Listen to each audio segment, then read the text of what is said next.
Yo, please I like, remember share. dark nights, it was full pain. Mama always stressing and my daddy locked in chain. Looking chain, looking chain. Looking to the stars, hoping everything would change. Hoping for a blessing we can make it through the 734. rain. I remember cold nights when we ain't have a thing. Sleeping on the floor, nightmares, but we was gonna be.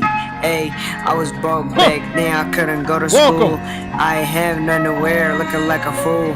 Please like, subscribe, get them likes up. Trying to get the We're butter. live at 7. Right now is a premix. Trying to see Now the we summer. do. Won't do the same thing, I ain't getting dumber. We need in space more than others. Racing the gutter, picking myself from the help of my mothers. Don't get lost while in the distance. Backup plan for the backup plan for the backup plan. Confident I'll learn off the first mistake. Download information, start into the best states of my mind. Decoded the matrix by my lonely. Opinion conversation should have been a part of while I was chasing my dreams. Not in a race, more living happily with the opportunities I manifest. Chase first things I do when I wait. Not leaving my soul to be someone disappearing without a trace. Earth realm, other purity is in outer space. Surpass this galaxy. I'm dancing, getting it on. Sun rays, sun rays, sun rays,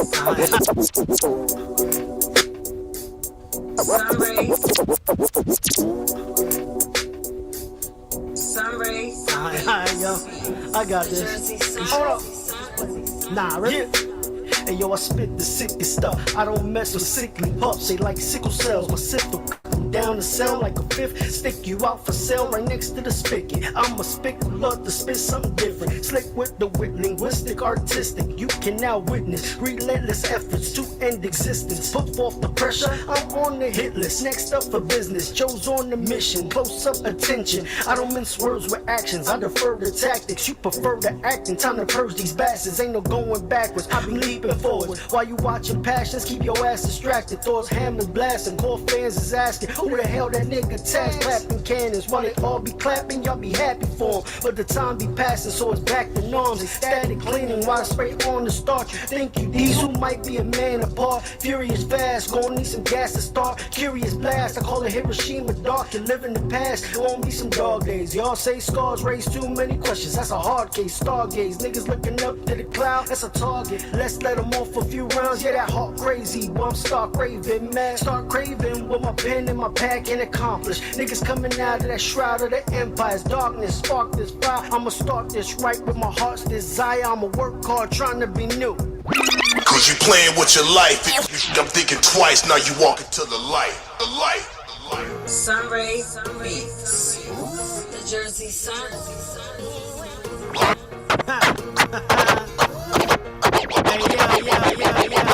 Sun rays. The Jersey sun. Sun rays, beats. The Jersey sun. Sun rays, beats. The Jersey sun.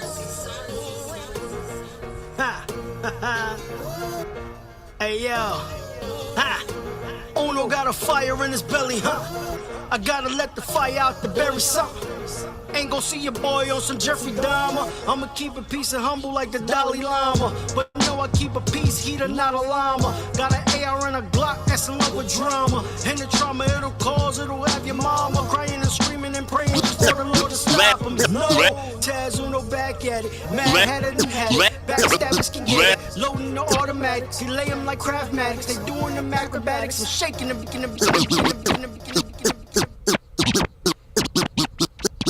Last time I looked in the mirror, saw a couple things clearer, but I couldn't believe what's in my face. A man of many dreams, and God gave him the means, but it seems he just standing in place.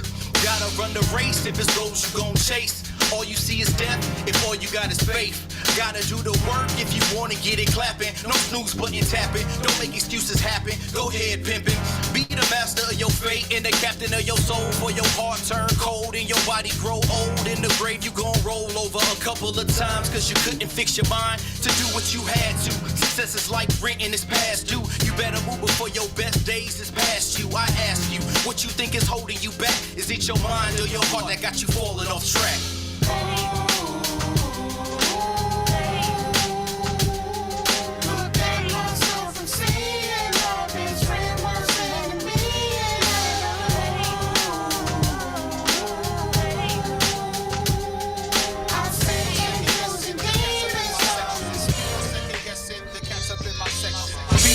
guessing, the cats up in my section. Be no second guessing, the cats up in my section. There be no second guessing, there be no second guessing, there be no second guessing, be no second guessing, the cats up in my section. International bars and beats for any session, better watch your voice inflection. Riders from the effing, L the INT and gritty all up in my DNA. The lyrics spraying like the K of DeAndre, but strange enough in the same way, no one believe it what you say. Turn 16 bars to a clinic on how to rip it. You get a free tee plus a string that let you clip shit. Spit it then I zip it. Wind dryer is now a tip jar. That wide body keep a slap like a Pep's car. My tail's ancient as Ishmael, you Ishtar. DOM be adding on like we miss par. I went from blowing green with Gene and his Windstar to better things, a nigga clean as a centaur. You talking reckless, praise God you made it this far. Cause I put you in your place like a witch jar. In a fight, I beat rappers by a landslide. In a fight, I beat rappers by a landslide. In a fight, I beat rappers by a landslide. In a fight, I beat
in the closet that the skeletons cry. Don't ever ask the melanin why, cause I don't answer bird niggas, fly pelican fly. I keep the smoke like I'm holding cigars. BMX, I got them flipping over these bars. The whole crowd oohs and ahs, not knowing how bad you hurt and that you smile through the scars.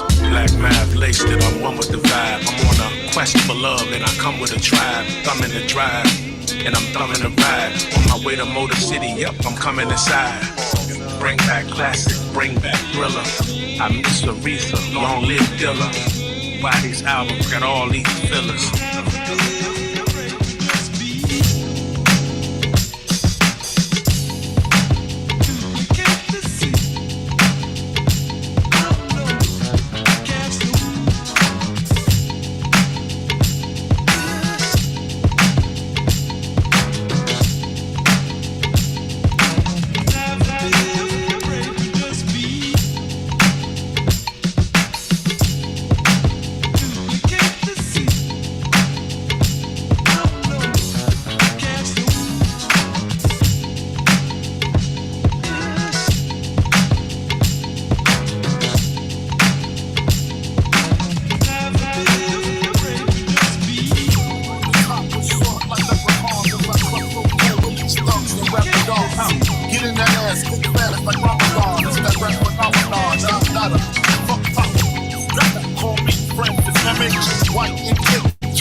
For extra shit, who's next to rain on the top with short like leprechauns as I crush so-called willies, thugs, and rapadons.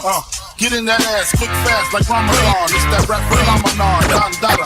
Fuck Papa, rain on the top with short like leprechauns. Rain I crush so-called rain on the top with short like leprechauns as I crush so-called willies, thugs, and rapadons.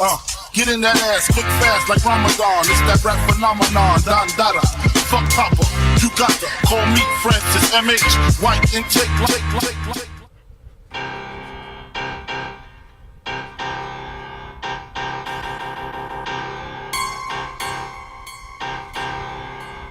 Today's agenda, got the suitcase up in the central. Order room 112, tell them Blanco sent you. Being the strangers, if no money exchanges. I got these kids and rangers, to leave them niggas brainless. All they told is stainless, you just remainers. Call us possible, show juice. Not, it's 12 shots, we know how you do. These niggas killing clean. Slugs up in between. Beat the style and the way the cops sweat it. The number one question is, can the feds get it? I got vendettas and dice games against ass betters and niggas who pump wheels and drive jetters. Y'all pump Billy, I run up and stunt city.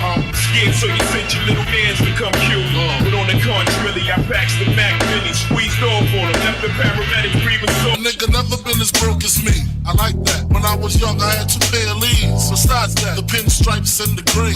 The one I wore on Mondays and Wednesdays. While niggas, I'm sewing tigers on my shirt and alligators. You wanna see the inside? I see you later. Here come the drama. Oh, that's that nigga with the fake. Wow, why you punch me in my face? Stay in your place, play your position. Here come my intuition. Go in this nigga pocket, rob him while his friends watch it. And hoes clock it. Here comes respect. His crew's your crew, or they might be next. Look at they man, big man, they never try, so we roll with them, stole with them. I mean loyalty. Niggas bought me milks at lunch. The milks with chocolate, the cookies, butter crunch, butter crunch. Sky's the limit and you know that you keep on, just keep on pressing on. Sky is the limit and you know that you can have what you want, be what you want. Sky is the limit and you know that you keep on, just keep on pressing on. Sky is the limit and you know that you can have what you want, be what you want. Black Mav on the track. Most of them, Yeah. Point across. You know we Boss, of course.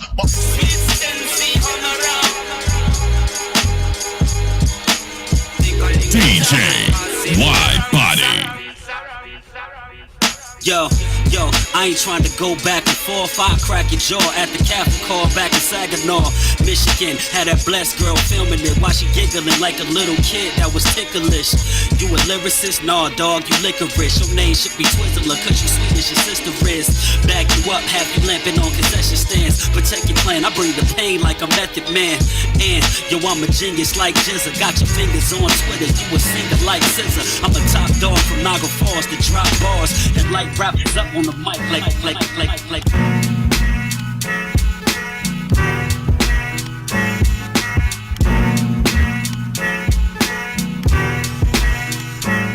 It's like, where do we start?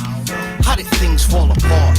Why are we shooting each other hearts? Knowing we ain't doctors, our speech ain't proper. Throwing jab after jab, only make us sparring partners, and we got it all wrong.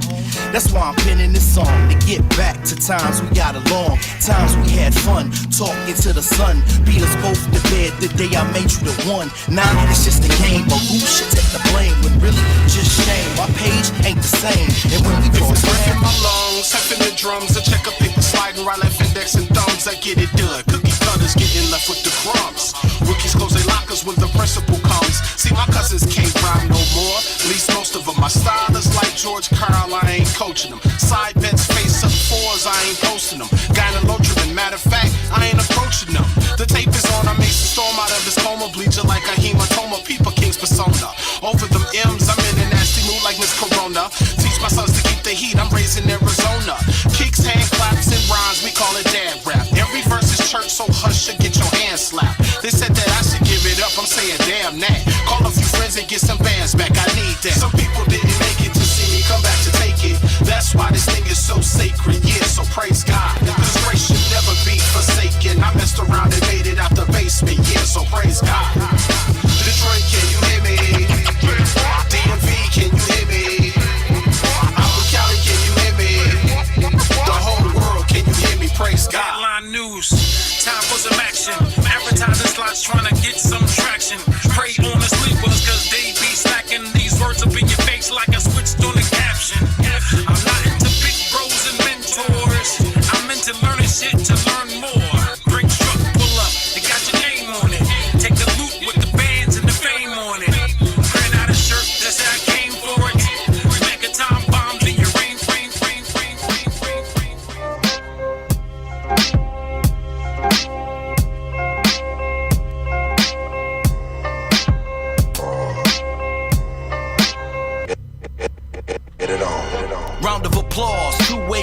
Empty the bars from the lips, hollow tips, rip straight through your jaws. And it still make you shit your draws. Your kittens gotta be kitten. Catch you slipping and you catching them paws. Cause the fists come equipped with brass knuckle tips. Gut shot make you drop. Guess I buckled your shit. I ain't lazy, don't ruffle me, bitch. Your body laid on the pave or a grave, all that thuggin' and shit. So please remain quiet.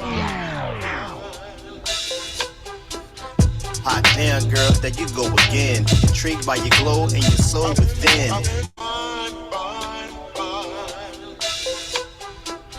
Hot damn, girl, there you go again. Hot damn, girl, there you go again. Hot damn, girl, there you go again. Intrigued by your glow and your soul within. Hot damn, girl, there you go again. Intrigued by your glow and your soul. Hot damn, girl, there you go again. Intrigued by your glow and your soul within. Mahogany skin, whipped curves like a winding road. Small talk, I'm trying to set the mode. I'm digging your wordplay and your brick house physique. SWV, you're making me weak. Phone dialogues and coffee shop rendezvous. Getting close to what I'm trying to do, so I pick something up and go. Pick something up and go. Pick something up and go. Pick something up and go.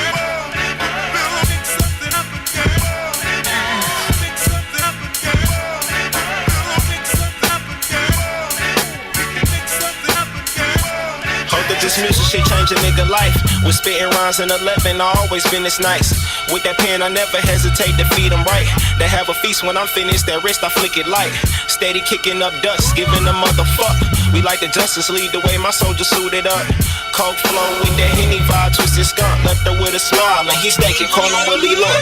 Tell them suckers pipe down, I'm on another round. But shit you'll never fathom in a second. Eat your ass a lot like sheep that ain't protected. Shit happening to keep me stressing, searching for my blessing. Feel the pressure like cholesterol, they aiming at your chicken. Testing, just listen up, they been tubing you through the lesson. No resolve, and I can't trust the soul, my center at attention. Sneakers within the sacred order, forces got you scared or hard to infiltrate when all your people silent and transparent. Hey, my nigga, we back.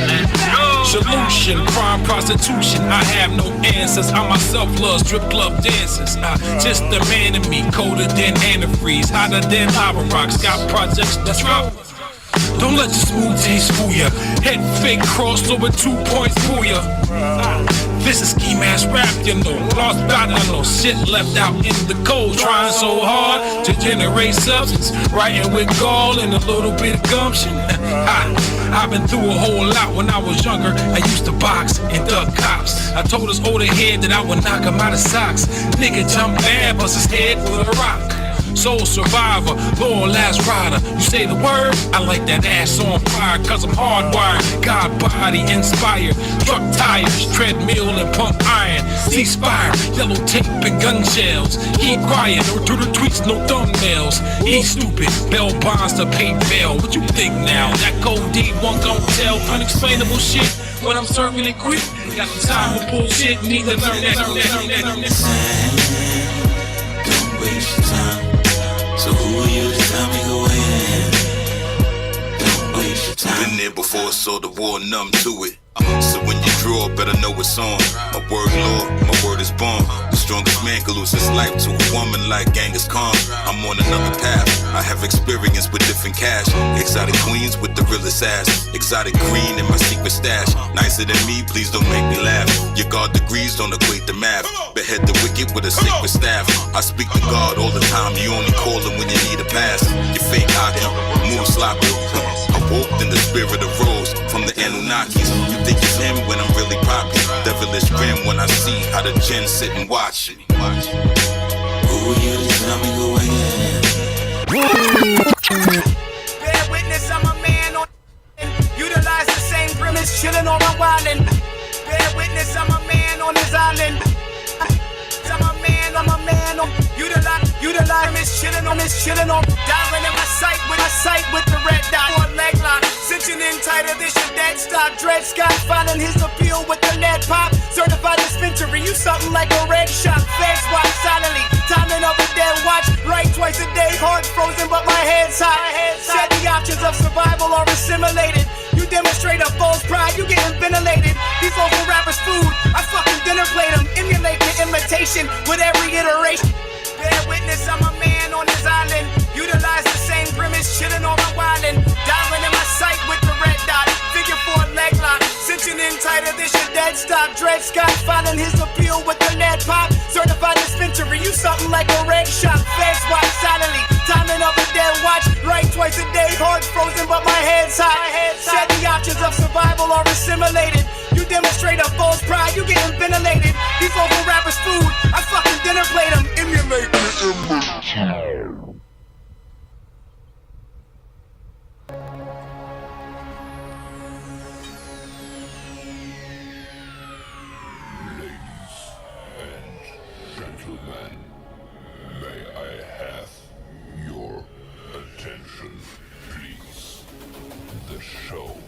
Starts in 10, 9, 8, 7, 6, 5, 4, 3, 2, 1, go.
Welcome.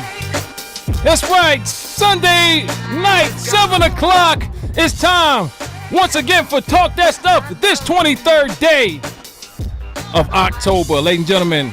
November around the corner. Thanksgiving, turkeys, all that. Halloween's on the way. Meanwhile, we got the panel. Let's meet the panel. Let's meet the panel. Up first from Flint, Michigan, Flint's finest, ladies and gentlemen, let's give it up for the comrade, Rod Wallace. What up, what up, what up, what up? What up, what up? Up next from Jersey, ladies and gentlemen, let's give it up for Sunray Beats, a.k.a. the Jersey Sun.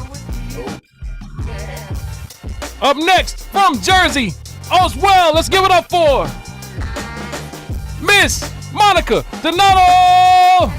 Peace and blessings, everybody. All right.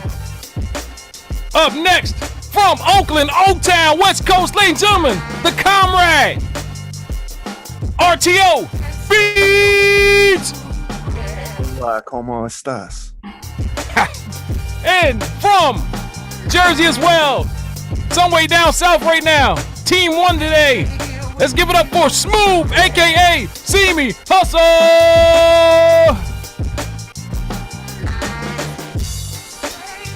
And I'm DJ Wild Body. This is Talk That Stuff, this 23rd day of October. Yeah.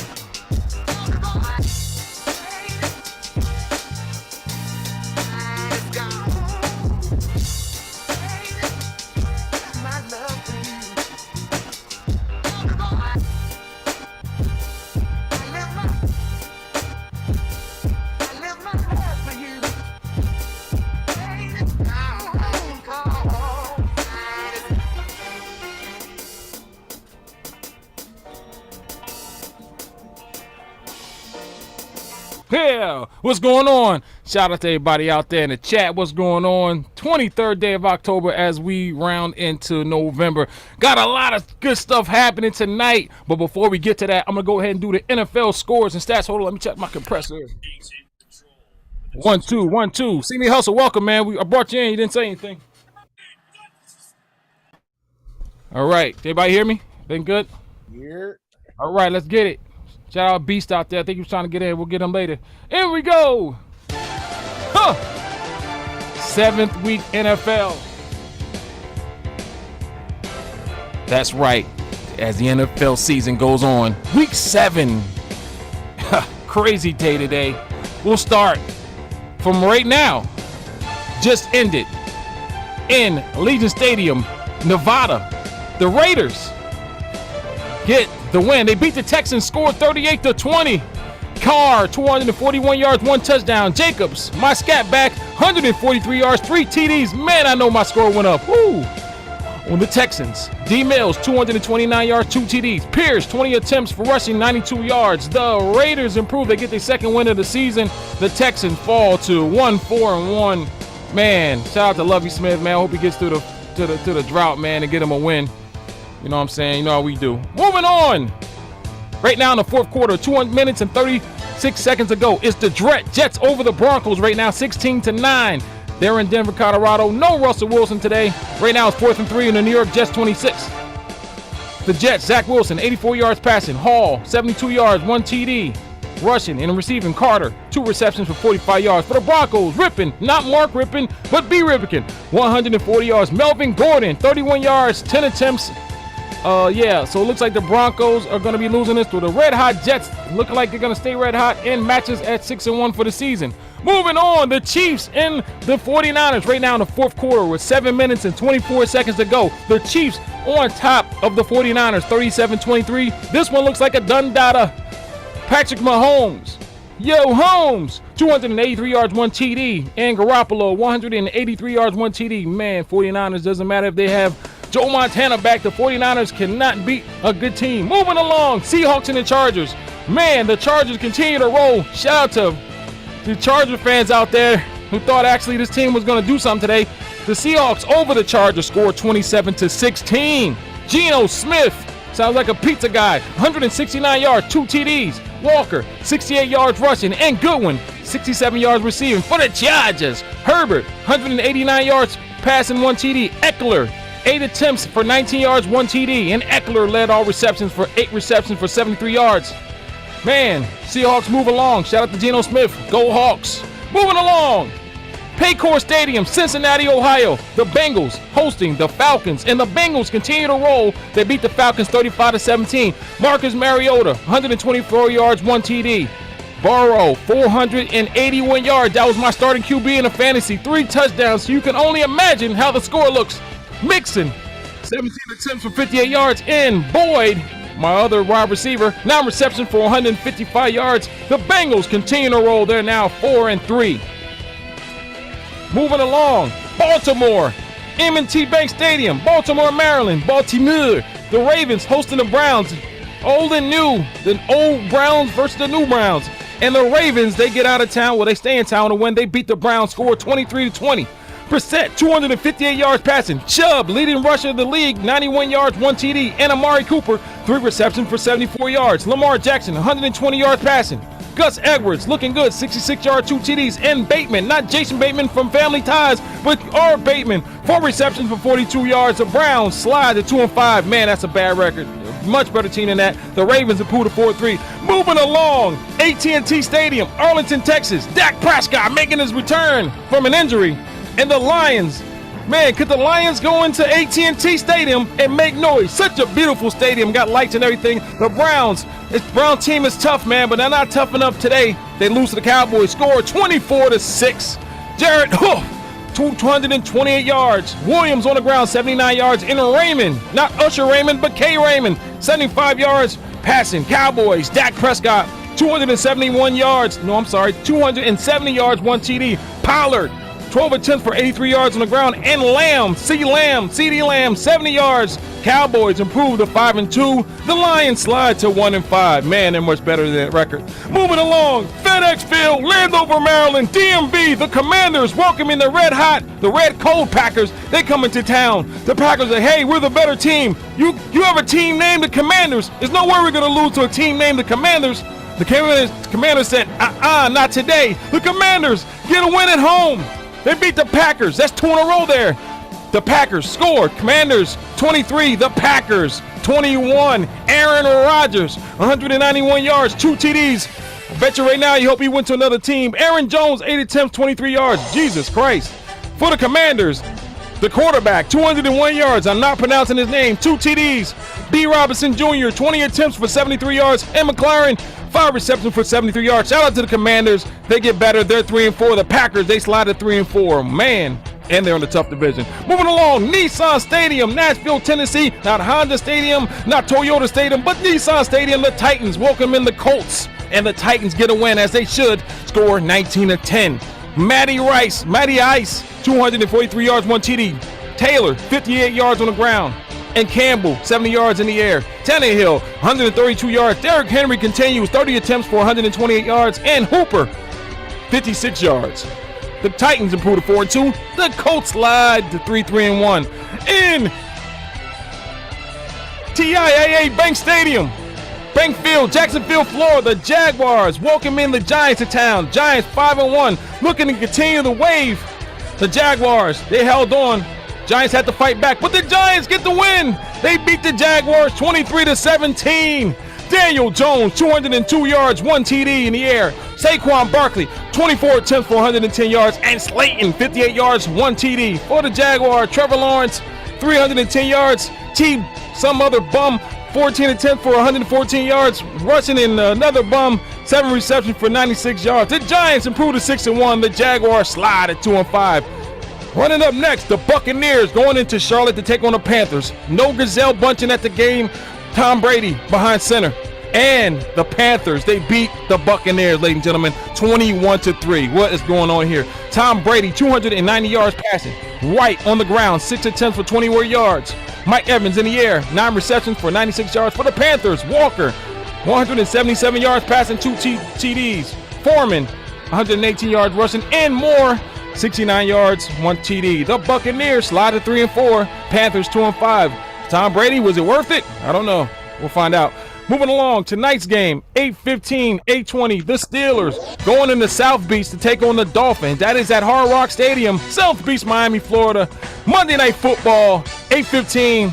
The Bears going to Gillette Stadium, Foxborough, Massachusetts to take on the Patriots.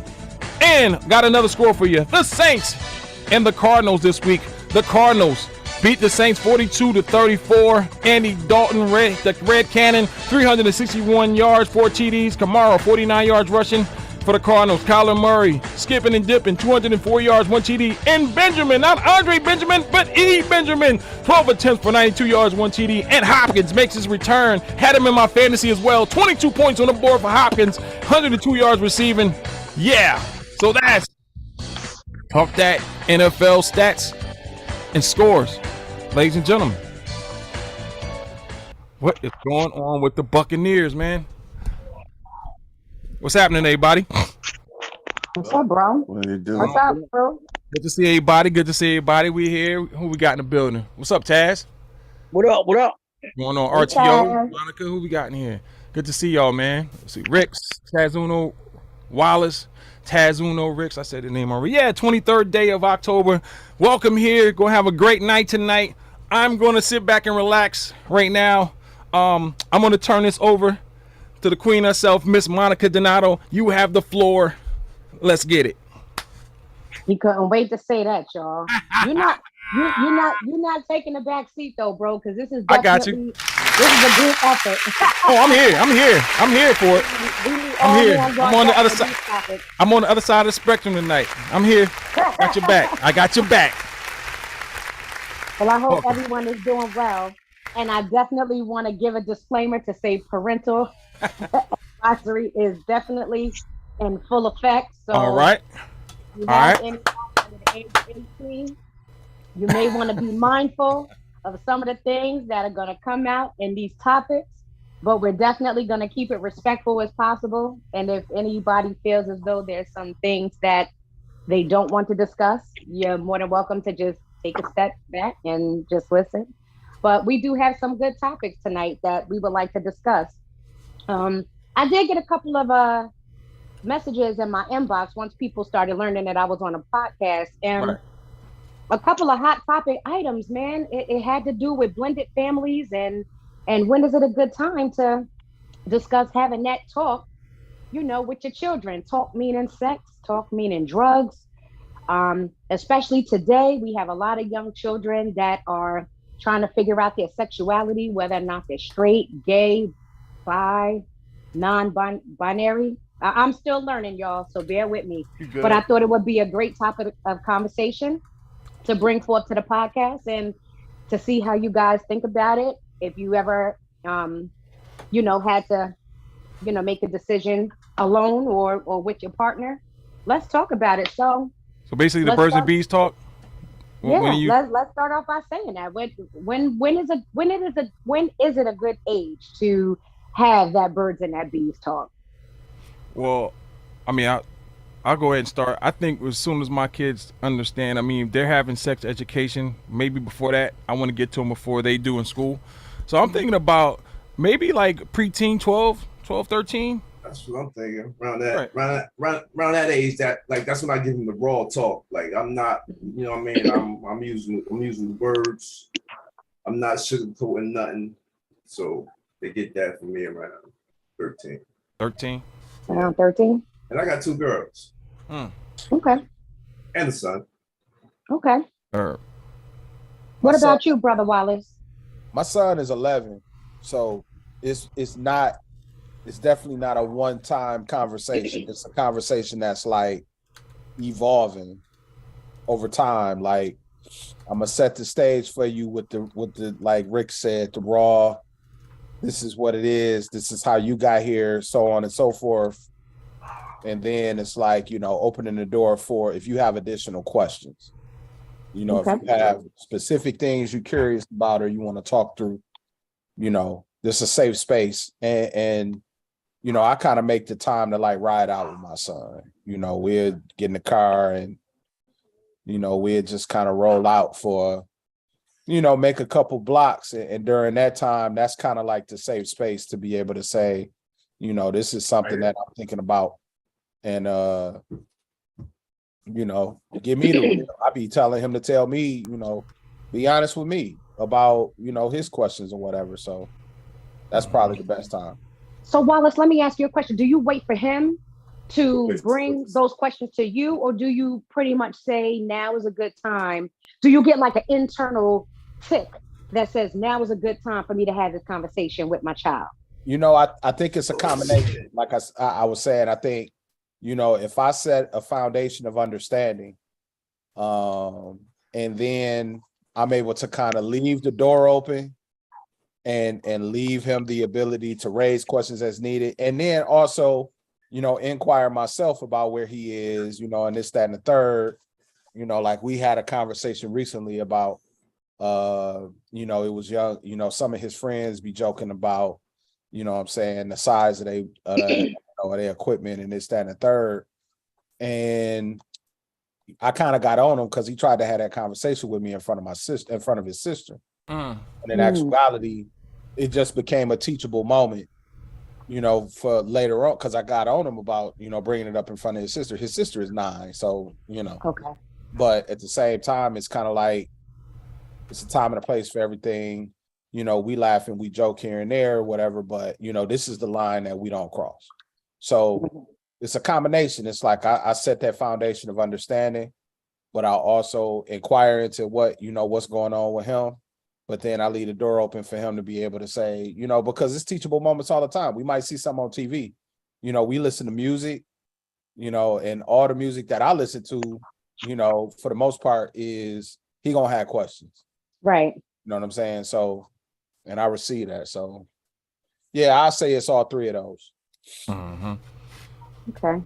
I'm thinking about too, like how old was I when I would start to think about women and stuff? And I probably was like 6 years old, but to a point to where dry humping and all that stuff. I remember that.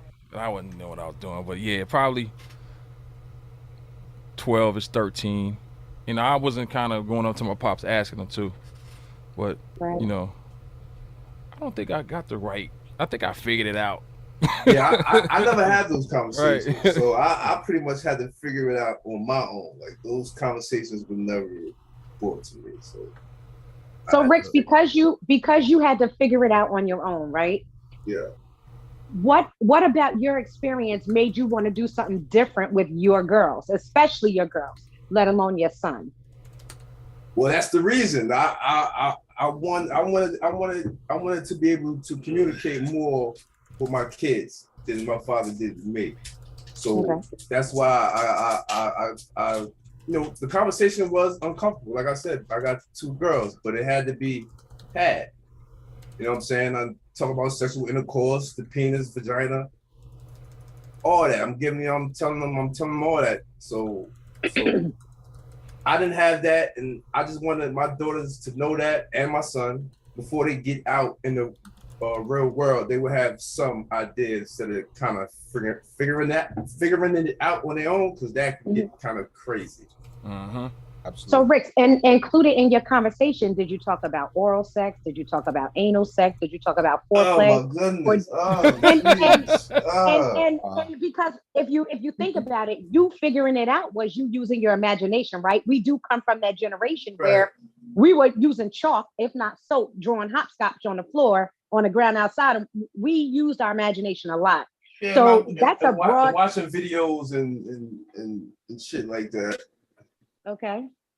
But did you speak to your children about additional functionality? No, I didn't go that hard. I'm leaving that part. They gonna have to figure that out on their own.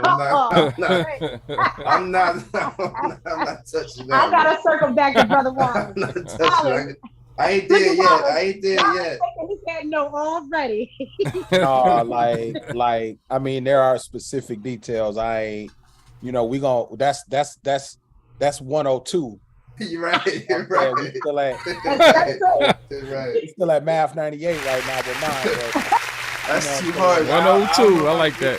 I think it's important. It's important to, like, as you teach those things as they get older, to also let them know, not just let them know that it's out there, but let them know what comes along with that, how it affects them physically, how it affects them socially too. Because I think my kids, because both me and my wife are teachers and we work with, preteens and teens our whole career, we kind of continue to tell them that, look, it ain't nothing new that we ain't seen. Right. And we can tell you, we've seen this happen and that happen. So, our credibility with our son in terms of us knowing the truth is up there, as far as it is right now, as far as it can be. But he going to middle school, man, and your parents your parents lose influence over you slowly as you start to get into the majors. So I'm just hoping he continue to listen. Yeah. Now, if my kids ask me about that, they had questions about it, then I will tackle that. But I can't bring that up to them. I'm definitely not no anal conversation. That would be hard for me to do. So do you think the conversation would be harder for you to have with them, or you envisioning or imagining what their thought process is as you're discussing it? I mean, I'm not really. It's just, I would say it would, like I said, I'll tackle it. Like I'm not afraid to tackle it, but I'm not gonna bring it to them. Now, if they come to me and have questions, I'm all for it. I'll open up and I'll give them my side and what I think. Right. So I'm more. When I'm talking to them, I'm more thinking of the safety aspect of it. Look, if you're gonna do this, I'm not gonna tell them like about oral sex and nothing, because I'm thinking about the safety aspect. If you are like, make sure you wear protection, or or if it's a girl, make sure whoever is, because man, look, I don't want my daughter to have sex till she's 35. You know what I mean? Still, so, I think about me at that age, man. I was a horn dog, man. I don't know about y'all, man, but I just think of that age. Was I thinking about it? And you see these kids out there, or I'll meet her, one of her friends or something. I'm looking at them like, man, you think you slick, man? Like I know exactly what's on your mind. You know what I'm saying? So I don't want. If you do have to bring the, have to have sex, man, just make sure you got, got protection and shit, man. But What's your take, I never had to have them. Honestly, I thank God I got my wife, because I never had to have to talk with my kids. I ended up talking with them afterward, because see, my wife, she's blunt with it. You know what I'm saying? My wife was a foster child. She grew up a different way. She saw a bunch of shit. So she was straight up. She talks to my kids like grown folks sometimes. And you know what I'm saying? I never got that chance. Like I talked to my kids after. And I don't know, I'm kind of old fashioned. I wouldn't talk to my daughters about that because I got my wife. You know, now like my sons is much easier. I could talk to like me and my son have conversations now. But we always left the door open for that. You know what I'm saying? Well, right. She was real open. She answered questions. I was the one that was a little bit more hesitant, but my wife, you know what I'm saying? My wife was up front, but they got a respect for that. You know what I'm saying? But they mama, and we reiterate, just be safe. Right. Because you know what I'm saying? Now I got my 21-year-old is actually a hoe right now, and I'm like, yo, dude, what the hell you doing? 21, that's that age. Word up. Shout out to 21-year-olds. I ain't even my daughter. Like my daughter's 20. She's about to turn 21, and I tell her, you gotta move. Like you gotta get respect. You can't be out here doing anything. And if people don't see that respect, they're not gonna respect you. So you gotta respect yourself first. Exactly. And then everything else will fall in place. Rick, I want to touch on that. We're gonna come back to that because with today's children, this is Gen Z, right? With today's generation, wearing less is accepted amongst them. Working on videos it has moved from a cultural dance to a modern day regular dance, and you got a lot of creeps out here.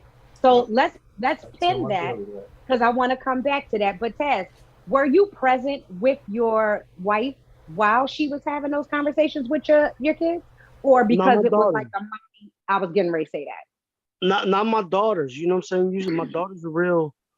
Like I love my daughters, but my daughters they won't talk to daddy about that stuff. Okay. You know what I'm saying? Like they guard it like that. See, because one more thing that I love is my wife works in the medical field. So she's showing pictures and she got them scared of all kinds of diseases. they like germaphobes. So you know what I'm saying? It's hard for them to be like, oh, they be like, oh, kissing, well, that's nasty. And I'm like, because you know what I'm saying? I'm like, yeah. But when my son, like my son was free, we had real conversations. We talked about ourselves. Like, look, this how you got here, bro. This is what happens. So he grew up with a respect for it for a while until now, because now some of the shit I hear, I'm like tripping. Yeah. my daughter and my little girl, they still, my little girl. The thing is with hers, we had to have the conversation with her earlier because she got her cycle earlier. Younger than most of, you know what I'm saying? So my daughter, I was like, I was deaf defied. I was hurt. You know what I'm saying? It was like 9, I think it was 9 or 10 years old, and my daughter's like 12. You know what I'm saying? My oldest didn't have that. My oldest was in her teens. Yeah. So, and then, again, she's got that experience with her older sister, where her older sister's real conservative, real held back, real shy. So I know she's more reluctant than my younger girl, but she got to talk younger. I guess they learn not to, I don't know how to say, but they don't really, they act more mature, I guess because she is a female. Because my boys are not like that. So I'm like, females mature quicker than boys. I will say that, because I was like, boy, like my son, I was like, what's going on? Like, girls are quick. They learn, they pick up shit quick. They learn, they listening. These boys, boy, I was like, man, what is wrong with you, man? But then you got to think about it, yo. You was a boy too. I was a boy too. So we like hard headed and shit. So we know. Right. I don't think there's room for error for like as a boy. I did stupid shit. A girl can't do that. Like stupid shit like that. Like I climbing through windows and shit, and I almost been, man, write a book on that. I don't know, man. I don't know, but it's because that's the era we grew up in. Though. Right. You can think about it. That's the era we grew up in. People frowned upon females doing that like that, and every time they did it, they was a hoe. Nowadays, it's not like that. Nowadays, they want to be just as equal, so they doing crazy shit too, and it's like, right. It doesn't matter how we perceive them; it's how they perceive each other or themselves. Mm-hmm. How they perceive themselves and how they perceive themselves in what they see in media too. That's a big key fact. Yeah, my mom house. Absolutely. It is. Oh, so I just want to add, Taz, I'm like one of your daughters. I started my cycle very early. I was in single digits actually. And I just came from an era where there were certain things that, our parents just didn't discuss, that was one of them. When I did get my cycle, my mother handed me a book. And I was expected to read the book. That's what's up. And in the midst of me reading the book, I thought maybe we were going to talk about the book. No, we didn't talk about it. It was like, all right. Everything you need is in that book. Every month you're going to have to take this brown paper bag with you to school. And that note, you hand that note to that teacher.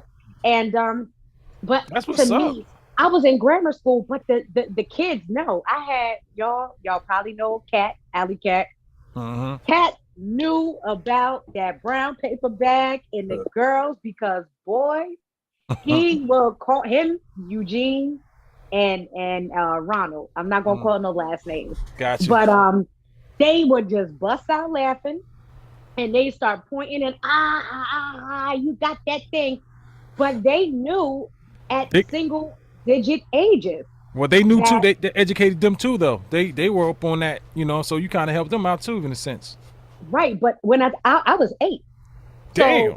So is 12 and 13 a little bit too far gone? You're like, is that an appropriate age? Should we be starting earlier? Wallace said he listens to music, and we know Wallace is a music head. This is something that he does with his children to bond, and there's a lot of communication going on with listening to music. For sure. So do we feel as though 12 and 13 is an appropriate age? Damn do right, we hurts. feel like we may need to look at some younger, ages to say, yeah, as long if they can understand the lyrics in the song, they probably can understand what sex means. And they might go, ew, no, I don't want to talk about it. However, you got to understand there's other children that they're going to school with, recreation, after school, that already know. You don't know what they witnessing. You don't know what they privy to. Right. And they say these things. It's some things that I'm quite sure y'all children came home and talked about. For example, body odor.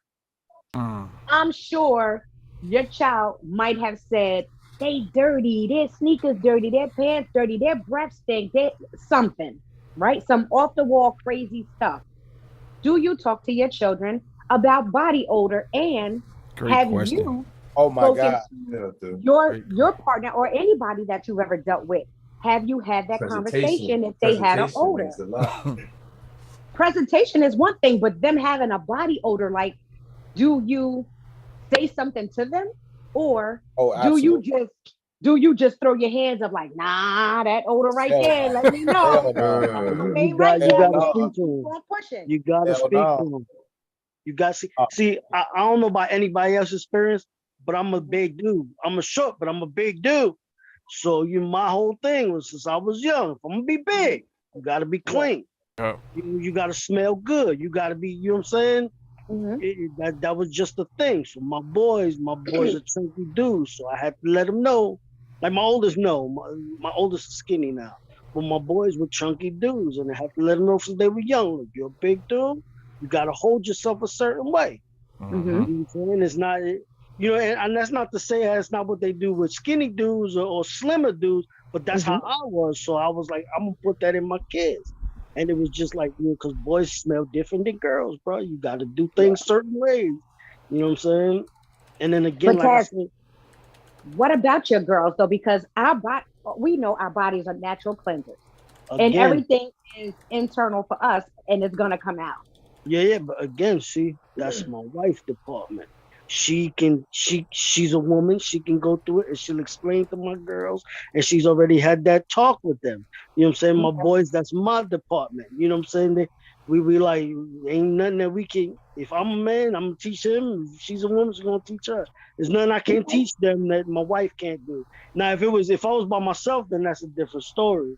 But Okay. you know what I'm saying? I got my partner with me, so you know that's a thing we do together. You know, it's our department as parents. That's our roles. That's how we do it. You know what I'm saying? Yeah. Listen, in my house, you know, you can't get in the car after school without getting checked.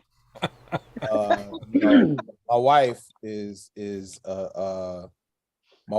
a stickler for that, and they getting at the age where, you know, they transitioning from, okay, you know, you taking a shower at night and you washing up in the morning to, okay, you need to get your ass up and take a shower in the morning before you hit it. You know what I'm saying? And that adolescent smell, that 13, that man, boy, that shit's real. Yo, that shit is crazy. That musk, yeah. man, whatever you want to call it. It's different. And you know what I'm saying? It's about routines too. You know what I'm saying? It's about routines and changing that routine up. And then checking in on that routine too, because we as adults, we get up in the morning, we getting dressed like everybody else. You know what I'm saying? And then we all just kind of meet in the family room, and everybody kind of, you know. Did you wash your ass this morning? Did you put deodorant? Yo, I swear, Hey, I real gotta shit. say that to my son every day. Yo, he 12. I'm like, boy, why I gotta tell you this every damn day? My daughter's got it quick. He got I never had to stay with my daughters about it. The chat's buzzing real quick. Let me read something from the chat real quick. Diggerhurt said, shout out Diggerhurt, the hardest job a man will ever have is raising a daughter. I agree. DB says, he's the realest. 100. Pablo Chalk, welcome back, man. He said, I think it depends on the child and knowing your child. You have to be a bit intrusive with kids. Pablo also said, oh yeah, we have to address that body odor off the top. And Pablo also said, hygiene is very important. If you don't teach them, then they will assume that it's okay and it's not a problem. They have to be aware of their body. Sorry. Definitely. So, body, presentation, how you right. present yourself, all that. Man, listen. That goes hand in hand. Some years I've had one pair of sneakers, but them mother effers was clean, man. I kept them clean. Right.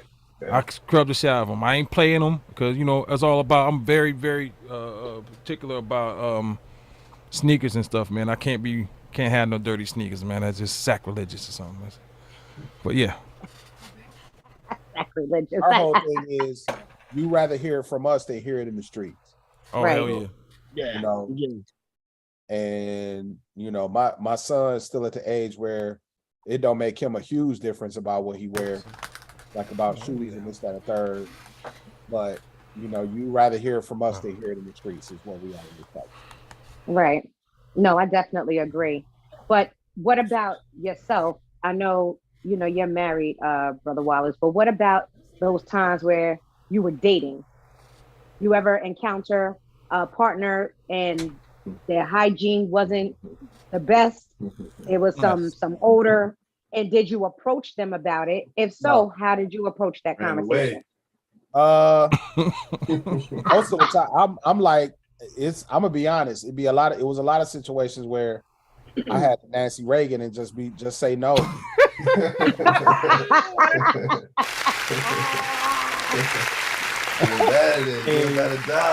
I ain't really ever thought about it like that, but it wasn't something that I had a lot of conversations about. I'd just be like, yeah, I'm good. I'm straight. I'm good.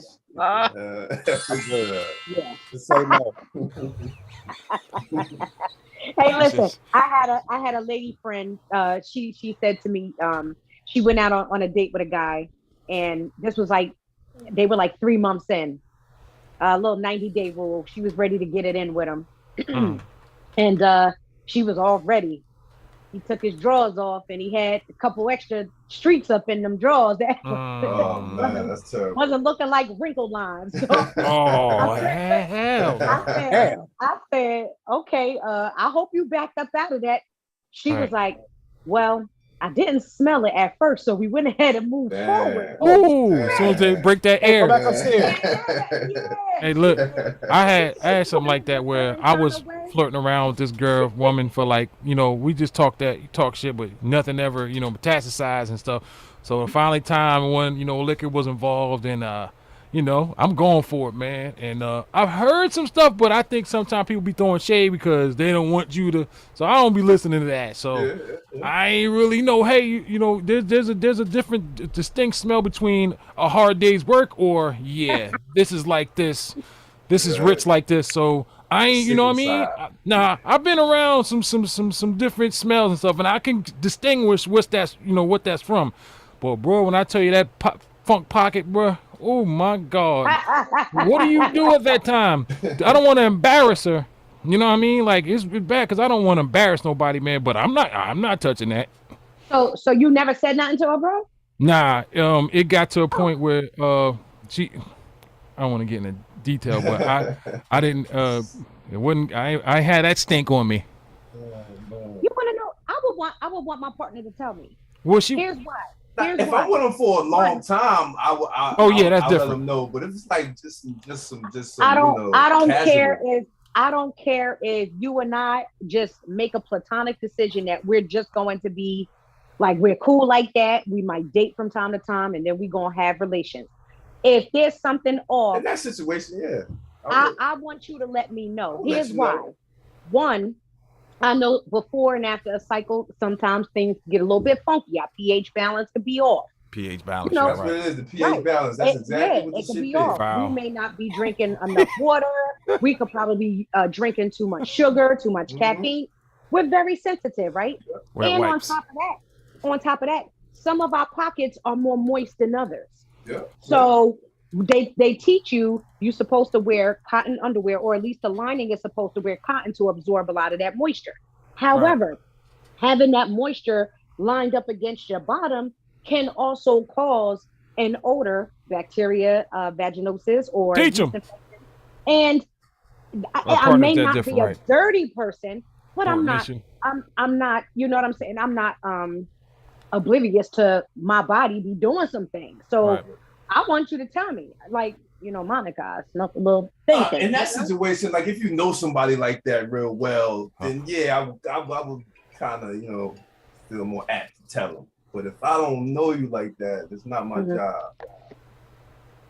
I wouldn't care if we knew each other a while, or again, if this was like something that we're just getting into.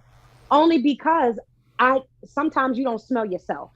Right. You know what I'm saying? And it could be embarrassing. I think chicks know, but chicks gotta know. If you've been around and dealt with a few niggas, and if niggas are telling you this, hopefully you're doing something about it. Yo, Pablo said everyone should be using wet wipes nowadays. It ain't the 60s no more.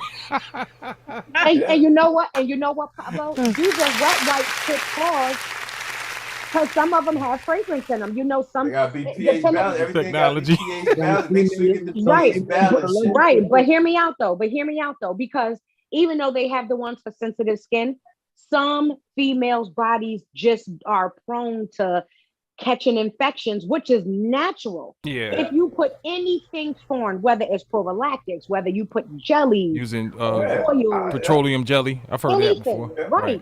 Yeast infections are very can just cause your whole pH balance to just go clunk and then boom. Right. So I mean, we're adults, right? We're doing adult things. Right. Even if we're on a date, you'll probably just smell some, because sometimes that thing come through the jeans. Sometimes that thing come through the dress.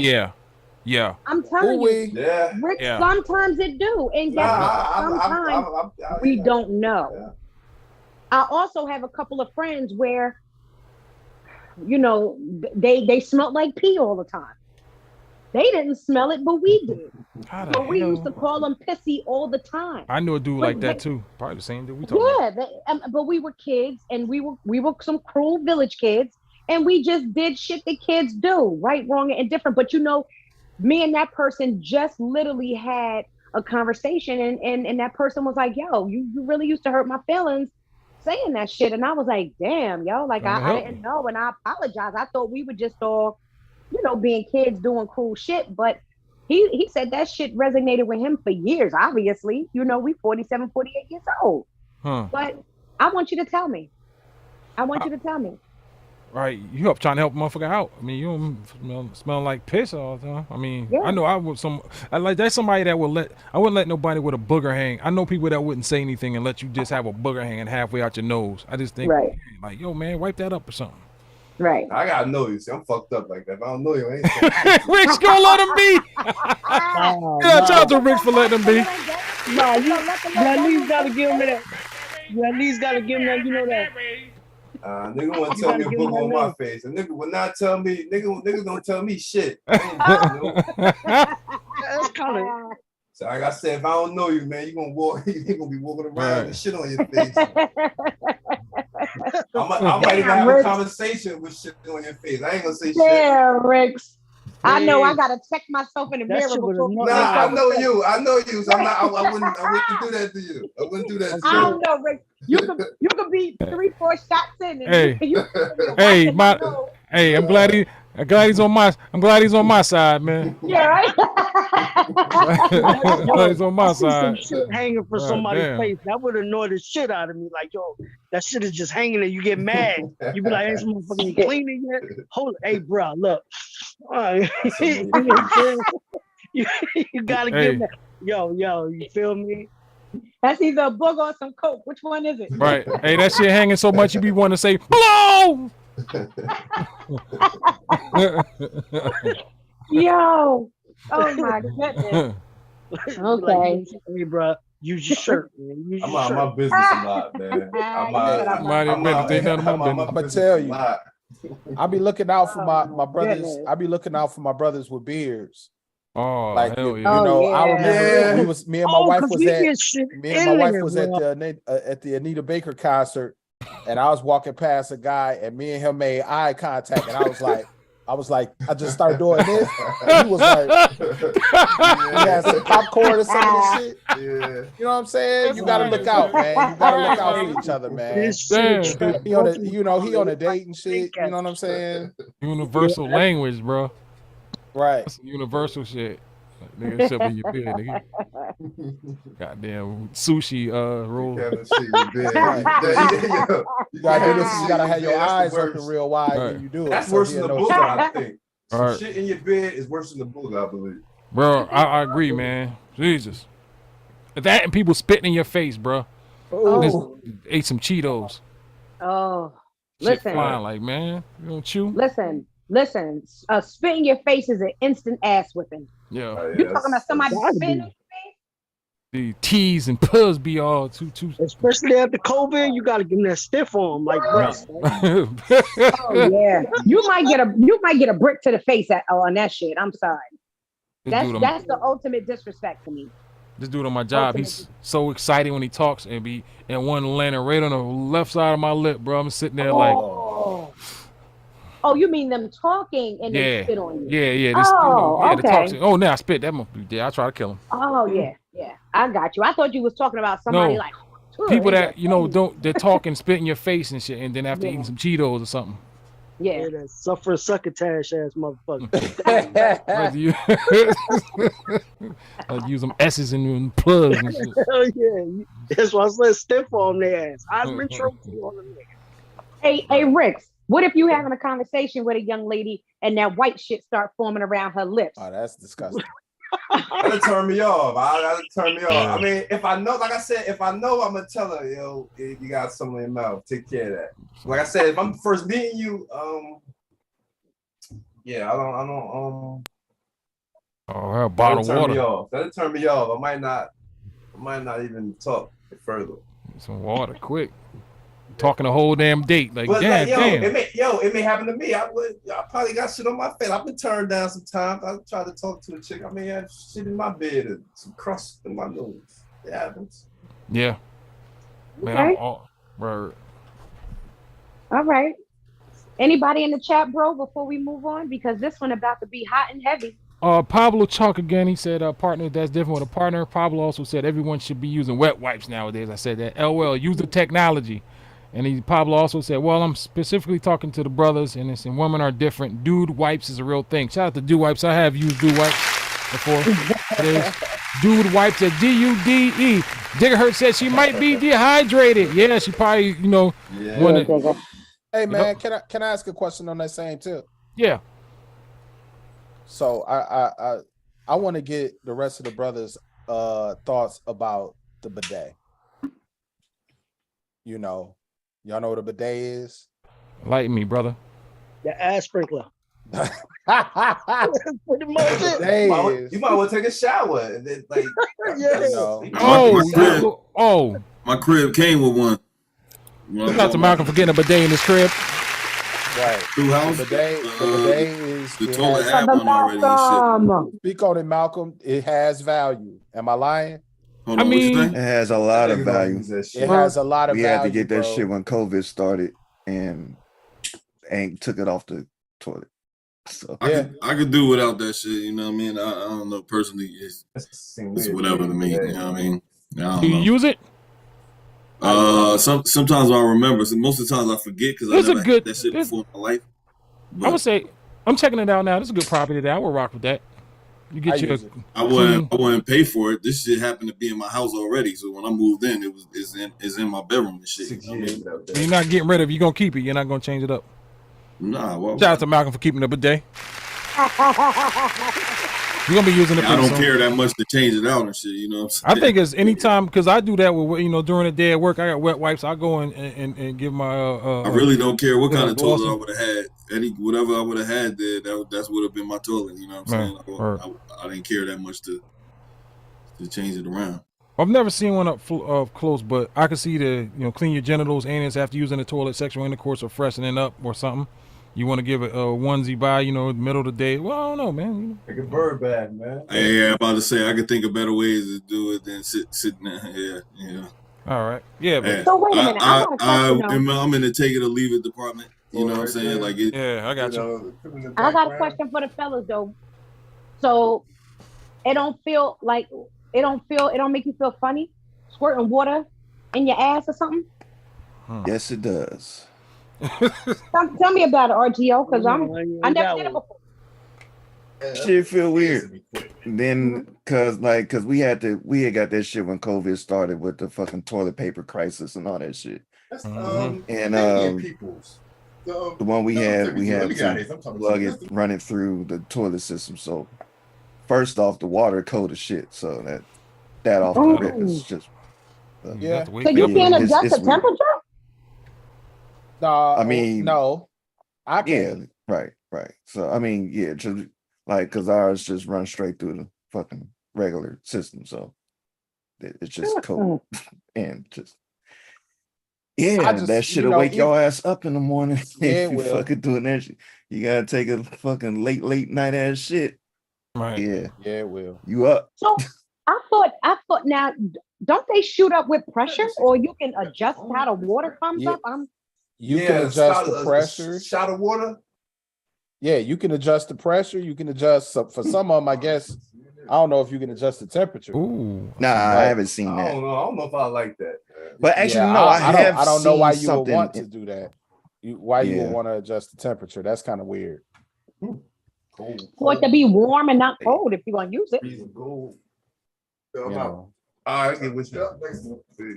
For women, I could definitely see that. Hey, I'll show them how it looks real quick, Monica, if you don't mind. No, show me. I want to know. All right, so I want to see the video. Here's the bidet right here. This is the toilet. I guess the jets are right here, right in the corner of the and it shoots up on an angle. So it's taking all that out of there. So where's the water going? In the toilet or down your legs? The water falls back down the toilet. It fall back in the toilet. Yeah. It don't go in your ass. Now, do you have a separate bidet, Malcolm, or is it attached to your toilet? Hey yo, I ain't about to sit here and take shit for having a bidet, bro. The house came with one. I'm cool with it. You know what I mean? It is what it is. But yeah. No, I'm asking because I see different I can take ones. it or leave it. I see two different setups. That's why I was asking. I guess there's two different I hear where types. this conversation is going. I don't know where I'm coming. I'm just asking you a question, man. You say you had one. I was just curious, man. So because I see like this one has two different ones, so I want to know if you had two of them. Yeah, there's some like the picture you got there. There's houses that have it separate, right? And then there's some that you can connect to your actual toilet. Gotcha. See those like in hotels. Right, exactly. I see ones that have the because I got them confused when you guys said that. There's these toilets, especially in like the hospital. If you put the lever down, it puts water into there, like a sprinkle of water. Boy, we are getting really into this right now, huh? I wasn't trying to start. Oh, you good, man? No, this talk that You know stuff, man. No, saying? we do. It's all gravy, baby. Shit. I was just asking. We good. Always. Hello, Brother Malcolm. He's sitting here talking about toilets and shit. Talk that stuff. Man. I mean, we just wanted to know. It is and shit. So let's ask this question. Brother Malcolm, are all women bisexual? Wow. Is all women bisexual? Is that your question? The question you asked me? I want to answer that shit. I don't know. I don't know what the fuck women are. Yeah? I don't spend my days thinking about what women are. I want to answer that shit. Free to be. Y'all more free than you ever been in the history Come on, Rick. Answer the question. Mankind. So right. I mean, you're free to do whatever you want. I believe so, but a lot. I'm not saying all active porn. Like women admire women. The sensual, women are sensual. They admire that. They admire their bodies, all that. So I would say women are attracted to other women. Now, as far as acting on the sexual part of it, I'm not gonna say majority act upon it, but the majority are attracted to other women. So you think because a female is attracted to another female doesn't make I'm not saying it's like it only becomes bisexual if you act upon it, right? So if you're admiring a woman you just like the way she moves, the way she talks, the way her body, you're attracted to that woman, correct? So now if you go further than that, that's when the bisexual comes into play. So are you saying act further, meaning on a physical aspect of it? Yes, on the physical aspect. Okay. Because I'm sure we see twerking videos all over the place. And I'm sure people watch, like, damn, like how she move like that. Yeah. But if you think it and you speak on it, that's a form of action. So does that make you bisexual? Does giving a woman a compliment make you bisexual? I don't want to take it as far as bisexual. I just want to say they are attracted. I can't take it because when you put sex in it, I'm thinking touching and feeling and licking. Mm-hmm. So I gotta say they are attracted, but as far as bisexual, I can't go as far as to say bisexual. Okay. It could also be women find shit beautiful. So they find other females beautiful too. Exactly. It don't just have to be their beauty. It could be the way a woman is. Yeah, sensual beauty. The way she acts. That's what I'm saying. She could find the beauty in that shit. So I don't know if that's bisexual. I think because she can appreciate the beauty in all things. So it kind of, you know what I'm saying? Like they can feel that emotion. We don't get that emotion like that, so we don't understand that. Right. You know what I'm saying? I agree. Female can get that emotion. They understand that. So Taz, if you out with your homeboys, y'all link up at an event, and your boy suit he dap as fuck. Like you're not gonna like, yo, my nigga, like you look good. Not look good, but like you wearing that shit. Like y'all, there's no swag on. I might say dope suit. I never tell no nigga he look good. You a handsome motherfucker. Handsome looking motherfucker. I'll even clown him. I'll even clown him. Be like, look at this nigga trying to look all nice and shit today. But you said, why you trying to swag up on the nigga? It ain't gonna be all you look handsome, nigga. Handsome looking motherfucker. That shit. Yeah. The only ones I do that to are my children. Right, exactly. My son handsome. Right. The cutest motherfucker I ever seen in this world. Exactly. That's my kid. Right. Well, I definitely don't think all women are bisexual, but I believe that there are some individuals out there that'd be like, yo, you giving her a little bit too much compliment. But you're right, Taz. Like women, we are sensitive creatures, and we do want to empower women to have a self-confidence that maybe they're lacking, maybe they're not lacking. But if they look good in that outfit, like bitch, you look good in that outfit. Like you wearing that shit. I didn't even see chicks smack chicks on the ass. Yo, chicks, they get close. They get. I done seen this shit. They get. Right. Yo, this shit is. But you know what, Rick? You got straight women, you got straight individuals that are going to a strip club, right? But I'm a focus on straight women. True. People hang out in strip clubs. Right. And just because you tip a female, just because a female may come over, because they about their bread, right? Yep. So if you tip them and they see you got a couple dollars on your table, they're gonna come over and they're gonna give you a dance. Mm-hmm. You tipping a girl a dance or giving her a little slap on the ass is a compliment to them. You know what I'm saying? But also it doesn't make you bisexual. Yeah. You know, and there's certain things that can be defined as art. They just know how to dance and they know how to utilize their movements. Let me ask. I don't even tell dudes I like your outfit, bro. You know what I'm saying? That's just not something I do, man. You just don't. A dude don't do that shit. I don't like when dudes come up to me and be like, "Yo, I like your shirt or I like your jacket." I don't like that shit. I'm uncomfortable with that. Okay. Okay. I don't know if y'all do that shit. Y'all go up to random dudes and compliment them and shit. Oh, I like your jacket, dog. I'm anti-social. I'm anti-social. So I don't go up to nobody. Yeah, this is not something I do. You know what I mean? But it's something women could do. And I understand that, but I don't do that kind of shit. You know, No. I ain't with that. But if a nigga got some clean forces on, be like, yo, them bitches is clean, my dude. I don't even do that, bro. The niggas that actually, I feel like that's dick ride, so I don't even do shit like that, because bro. I want to rock them bitches clean too. Where the fuck you got them? Because I want them bitches. Diggerhurt said, if you can tell a man that you love him, you can tell a nigga that he look nice if he fresh to death. I agree with it in a certain way. Oh, man. Deneen White, welcome. I'm with you, Digger. But you know, also too, I look at it from if you at a fashion show, right? You at a fashion show, depending on how you're representing, who you're representing. Men walk the runway, you know. Women walk the runway. You see something that's fly, yo, that shit fly as hell. You know what I'm saying? Like, you acknowledge it, maybe not directly to them, but in your mind, like, yo, that shit fly as hell. Like, you'll see something that you could see yourself in. If I see a dude in some shit and that's fly, in my mind dares to even think a thought like that, like, damn, that nigga look fly. Man, I'll smack the shit out of my own head. Nah, you gotta be like dope. Think like that.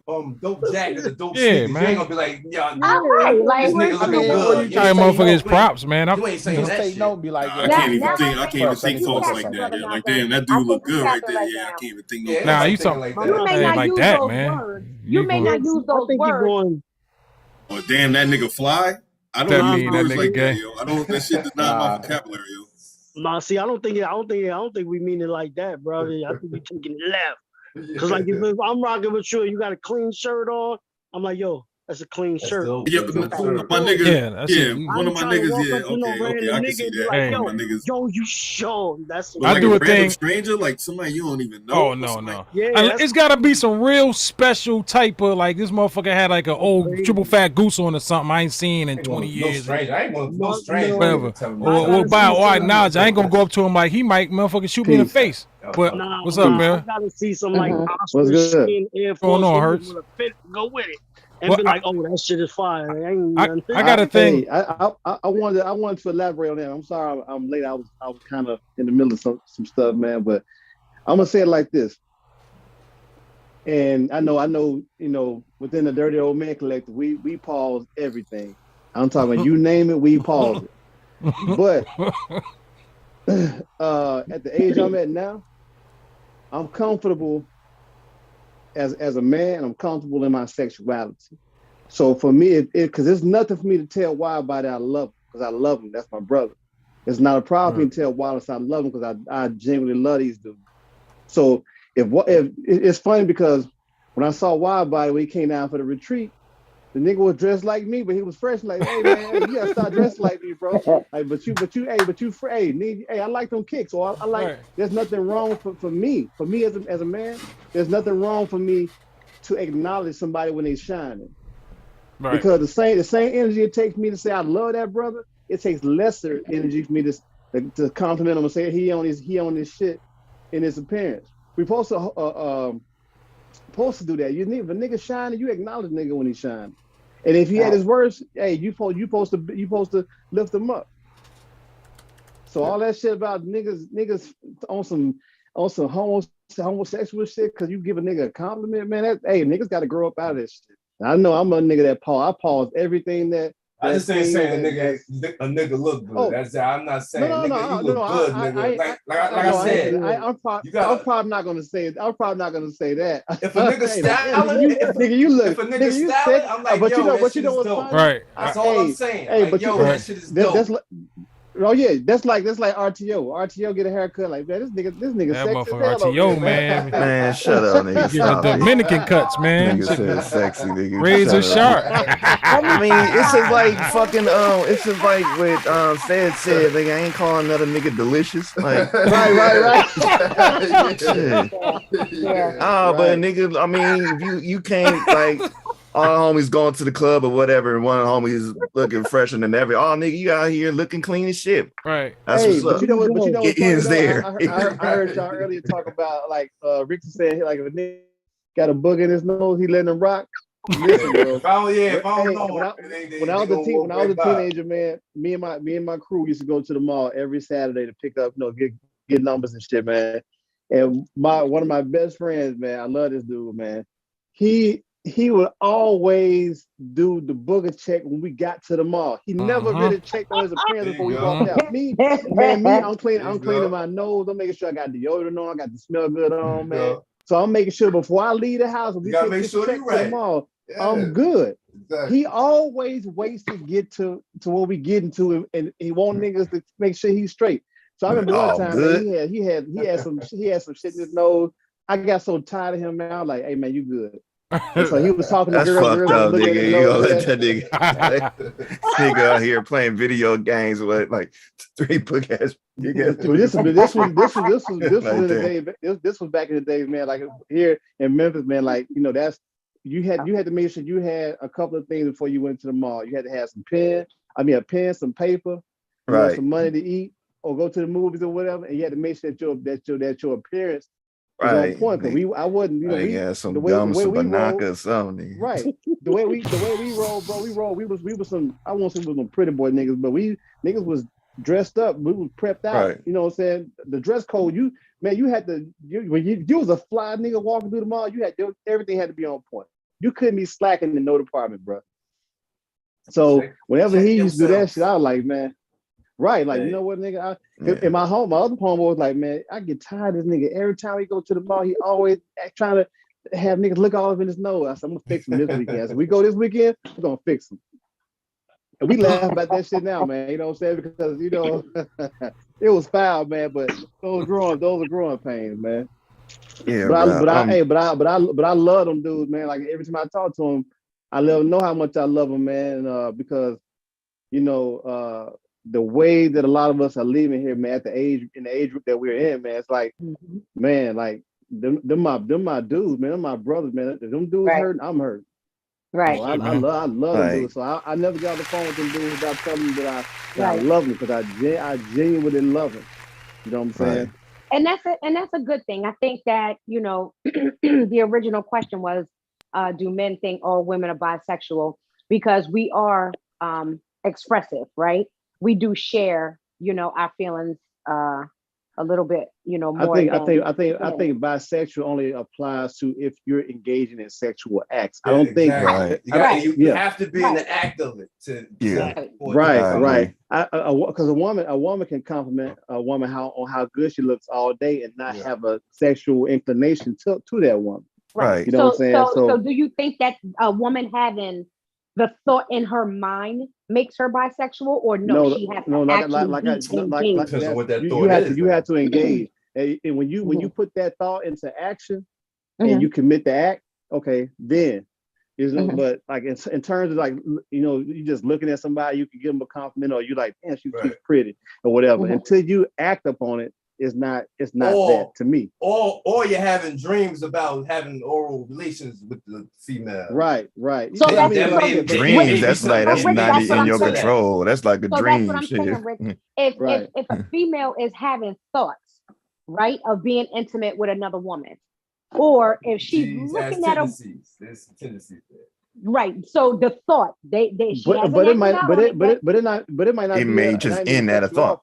But it might not. And you know what's crazy about that is that might not be initially how you feel, because sometimes we can't interpret what a dream means. You know what I'm saying? So like, so just because you have a dream about something, it might y'all niggas have a dream having anything with another male. Come on, y'all niggas is tripping. Y'all niggas is tripping. No.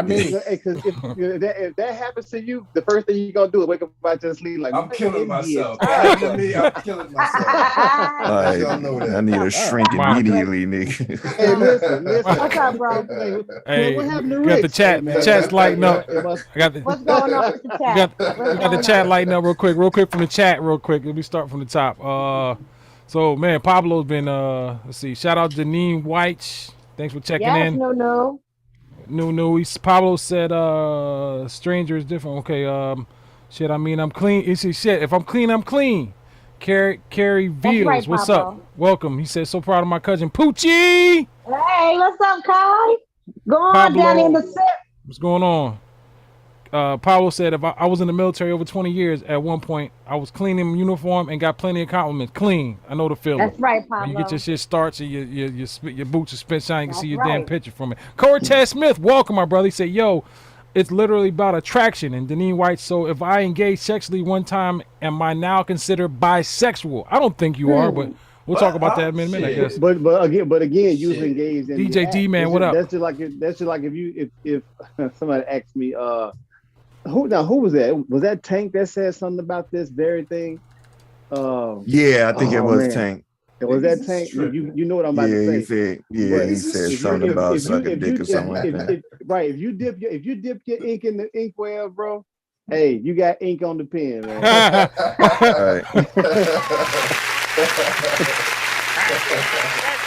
Happy anniversary. If your quill got ink on it, man, you are not a writer. Listen, but you know what? You guys have a tendency of thinking different about females than yourselves. So that's Carrie what we want to address. She said, I don't think Kyra. I'm sorry, Kyrie. I'm bugging. Kyrie. I don't believe you're automatically bi. I think you're just curious. Yeah. If Tank was tripping. If it's on the brain, yeah. Tank was tripping, man. But for real. I'd rather just say attracted. If they're attracted to other women, I just like to. But if you want to know something though, honestly, I think that even when women get dressed up to get fly and go places, women hardly ever do it for men. They do it for other women because women are. Yeah. I think a lot of it is because women are competitive with one another. Like the men gonna be there. Women compete with one another at a rate. Like I've been in clubs, bro, when I've seen a girl witness somebody else have on what she have on, and I can just see they pissed off me to go from 0 to 100 in like 0.2 seconds. Whereas I can go in a club and the dude got the ski rocking the same sweater or get up. I'm like, all right, then he that nigga be shopping where I shop at. Hey, I like that sweater, bro. Hey, we shopping at the same place or whatever. You know, I can keep on going. Agree with you. I definitely agree with you to a certain extent. I think that, for single women, when single women throw it on and they go out, they may be looking for a gentleman, they may be looking for a catch, whatever the case may be. But it's not just I'm going out here to showcase how I look. For a woman, for a man, they look good, they feel good, they stepping good. You know what I'm saying? Whoever the fuck look, going look. Right. Right. But that's true. Competitive as well, right? You do have, for example, there's a media outlet that's on that's out there on the internet. They are infamous for pairing up women that have the same outfits on. I don't recall them ever partnering two men that have the same outfit on, but they will pair 2 or 3 women who wore the same outfit And I think that that's how, you know what I'm saying, society has been always putting women against each other. They do it in music, they do it in clothing, they do it in dating. Oh, his relationship with this girl versus this girl. They even put like fucking brainstorming trees out there. Oh, he was tied to them. We seen it with Kim Kardashian and them. We seen the Kardashians tied to every dude on a damn PowerPoint presentation. Your very dude they done dealt with and shared with somebody else. So do I think that all women get dressed to appease another woman? Some do, some don't. You know, but if I look good and I feel good, god damn it, I'm stepping out and I don't care. I want everybody. Right. Everybody. Deion Sanders had Deion Sanders posted something. Deion Sanders posted something yesterday, and it made me think, man, because when I see a woman, like if I'm not I ain't been single in a long time, but if let's say I'm in the club and I see a chick with these like 4-inch eyelashes on, I'm not gonna walk up to her and like, man, your eyelashes is popping. I think he was like, women pretty much do certain stuff for one another, and because men don't care certain shit that we don't care about. Like we don't care about how long the lashes is. We don't care about the baby hair that on the lace front wig that you got. Like those, if a dude is about it, he about a woman, he'll take her with a Florida Evans fro, and some more shit, and make it 100%. Yeah, you know but you and I definitely agree, Digger. Go ahead. I'm sorry. But, you good. But it's just one of them things, man. Like I don't feel like that's completely right. But I tell my wife all the time. I said, man, women are very catty with one another, and I think a lot of it stems from a lot. When you have a daughter, like I have a daughter, Wide Body got a daughter. I know Rick's got a daughter. I know Taz got kids as well. All of us got children on here, and I think nigga, you know what I mean. Most put that shit over I here. think right. No, not yet. I think it's important that as fathers and mothers of daughters, I think it's important that we ingrain and instill a certain level of confidence and self-assuredness in our daughters, because far too many times when young girls are developing, a lot of kids that come from less than desirable circumstances, they have a built-up hatred and a built-up jealousy toward kids that have it better than them. But even when the playing field is level, you still have a very vitriol response, and in an environment when it comes to young girls dealing with one another, and that's something that starts early, man. We gotta get to a point where we can teach and empower these young women to where they can be more of a united front, because I hear the stories all the time at home because my wife is a teacher, and I hear about how some girls team up to go fight a little girl who might have a little bit more than somebody else, or she's pretty. Not that she carries herself in a egotistical way. It's just that the very sight of her is everything that they secretly want to be or want to have, or whatever the case may be. But nobody's pulling these daughters or these girls to the side and like, listen, y'all gotta be a united front going forward, because you guys are the most hated and the most y'all got the most shit devised against y'all, and y'all fighting amongst each other about some of the dumbest shit that you could even be fighting to be up at arms about. But a lot of it starts at home. I had to teach my daughter, like, listen, I don't want you to ever, downplay yourself, to make somebody else feel comfortable. But I also want you to be comfortable enough to know who you are, and and not to be shitting on somebody because they might not have what you have, or live in the kind of environment you live in, or have the upbringing and support system that you have. You know what I'm saying? Right. That's one thing I never allowed with my children. My son went to school one day and he was making fun of a kid who didn't have what he had, or the kid was rumored to have worn the same outfit to school the next day, and he wasn't the primary jokester on the situation, but I was the kind of parent that I was always at the school picking them up, so they knew that I ain't go for that kind of shit. So when he got home, we all talked about it, and the outfit that my son had on Thursday, he had to wear that shit Friday, and so he wore that shit Thursday, Friday, and he wore it again Monday. Damn. Shit. Because here's the thing, and I got jokes for days, but one thing about me when I was in school and stuff, I never picked on people. I never messed with people that I knew for a fact that wasn't gonna fight back or wasn't gonna check to play the dozens back, or that I knew that was just they ain't had the same upbringing as or the same environment that I had. So I was I'm always been the type of person I don't do that. So I'm not gonna let my children do that. Real shit. So I bet you ain't did that shit no more. No, I wanted him to. I wanted him to feel what that young man felt. Mm-hmm. You dig what I'm saying? Like, and that's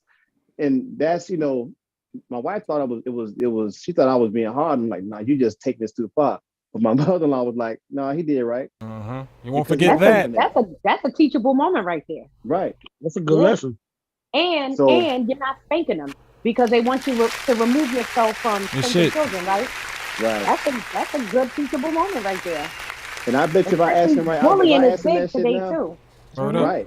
I bet you if I ask him that shit right now, my son will probably laugh like, yeah, man, I wouldn't even doing that. Like, yeah, your ass, but you know better now. Miss Veal said now he has she said Diggerhertz is absolute. Miss Veal said Diggerhertz is absolutely correct. Lesson learned. Probably said lesson learned. But I never wanted to be that. I wanted what I did to serve a purpose and to like teach a lesson, an impactful lesson. Because like I said, now my son is a father now.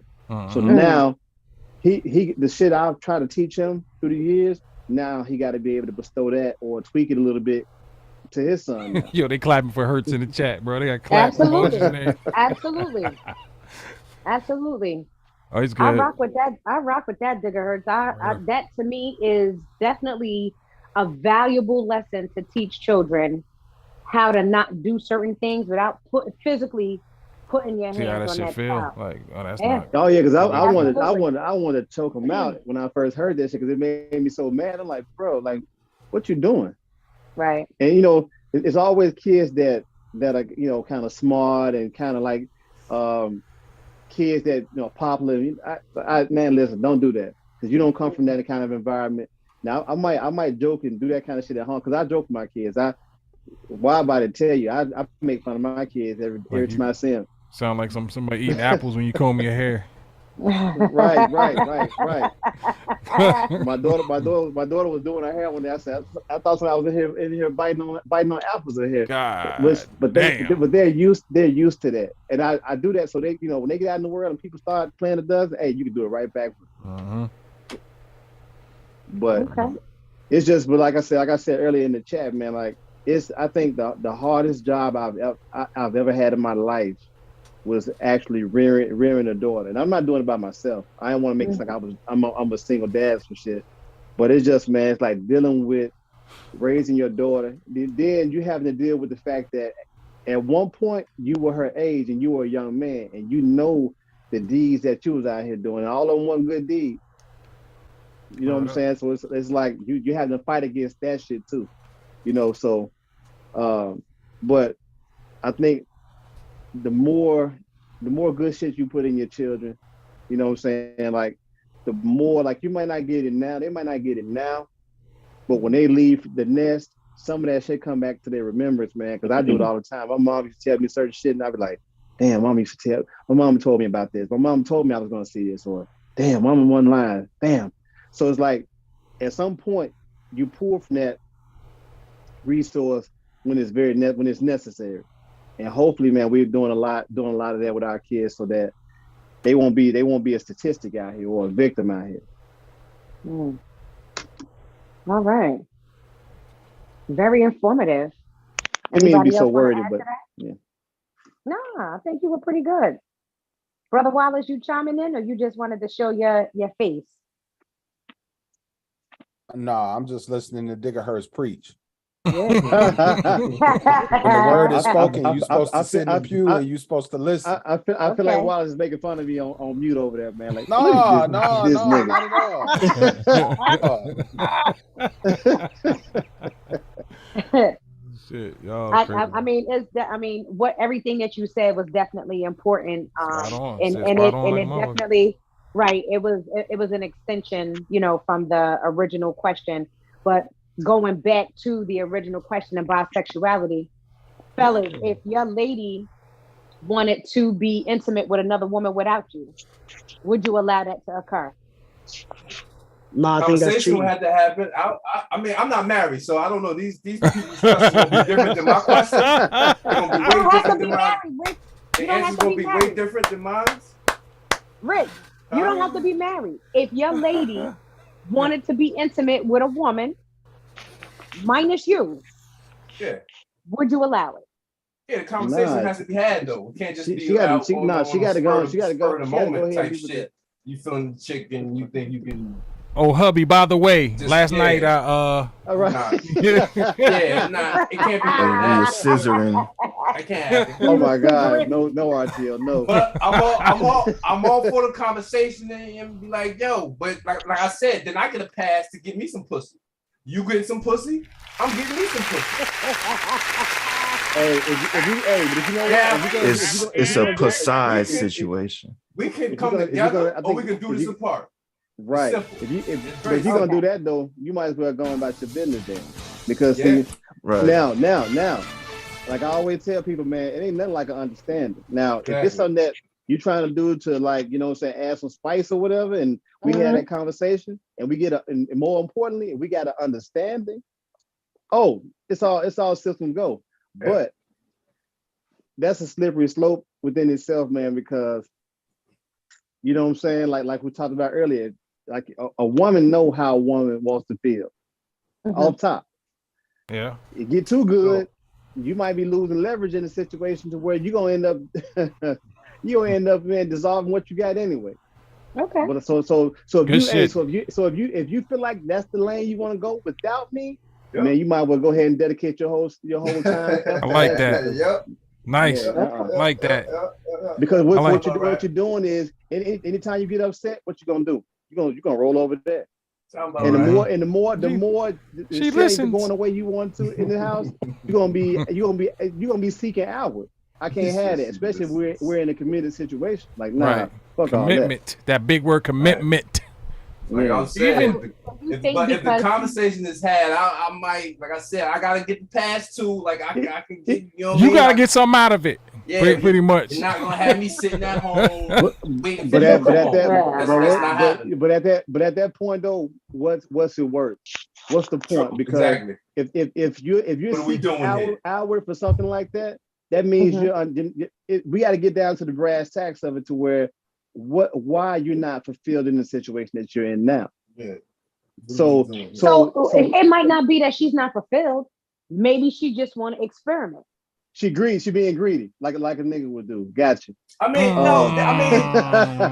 bisexual women. I mean, they. God, I mean, it's a way to do it. Like I say, it's a way to do it, especially if you in a relationship. It's a way to do it. You can't be out here on a humbug and be like, "Yeah, I want some pussy." That has to. But you know what, Ricks? But those are things that are discussed when you're getting to know somebody. Because see, when you're getting to know someone on the front end, you already know what avenues and alleyways that is connected to the person's psyche and what their desires and stuff are. So if we're talking. It's like, okay, if I've been in a situation with a female 5 years deep, we dating or whatever, we're idle, and the question arises, well, I want to ask a variety of what we got going on, or I got an urge to do X, Y, and Z. You just can't spring that kind of shit on me if that just happened impromptu. But like if I've known you for 5 years and I know that you have a propensity to bat for the same team, hey, you do your thing.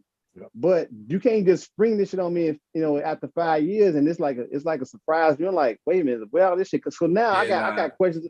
I'm questioning my own contribution to our thing, right? So, you feel like that? Go ahead and go to the other side, man. I ain't got time for that shit. So Digger Hurts, let me slide this in though, because a lot of times, A lot of times you have men who want to bring in a third person. And 8 out of 10 times they want that person to be a female. What if y'all never had that talk before? But all of a sudden you want to be experimental. Should she have an eyebrow raised about you always having those thoughts?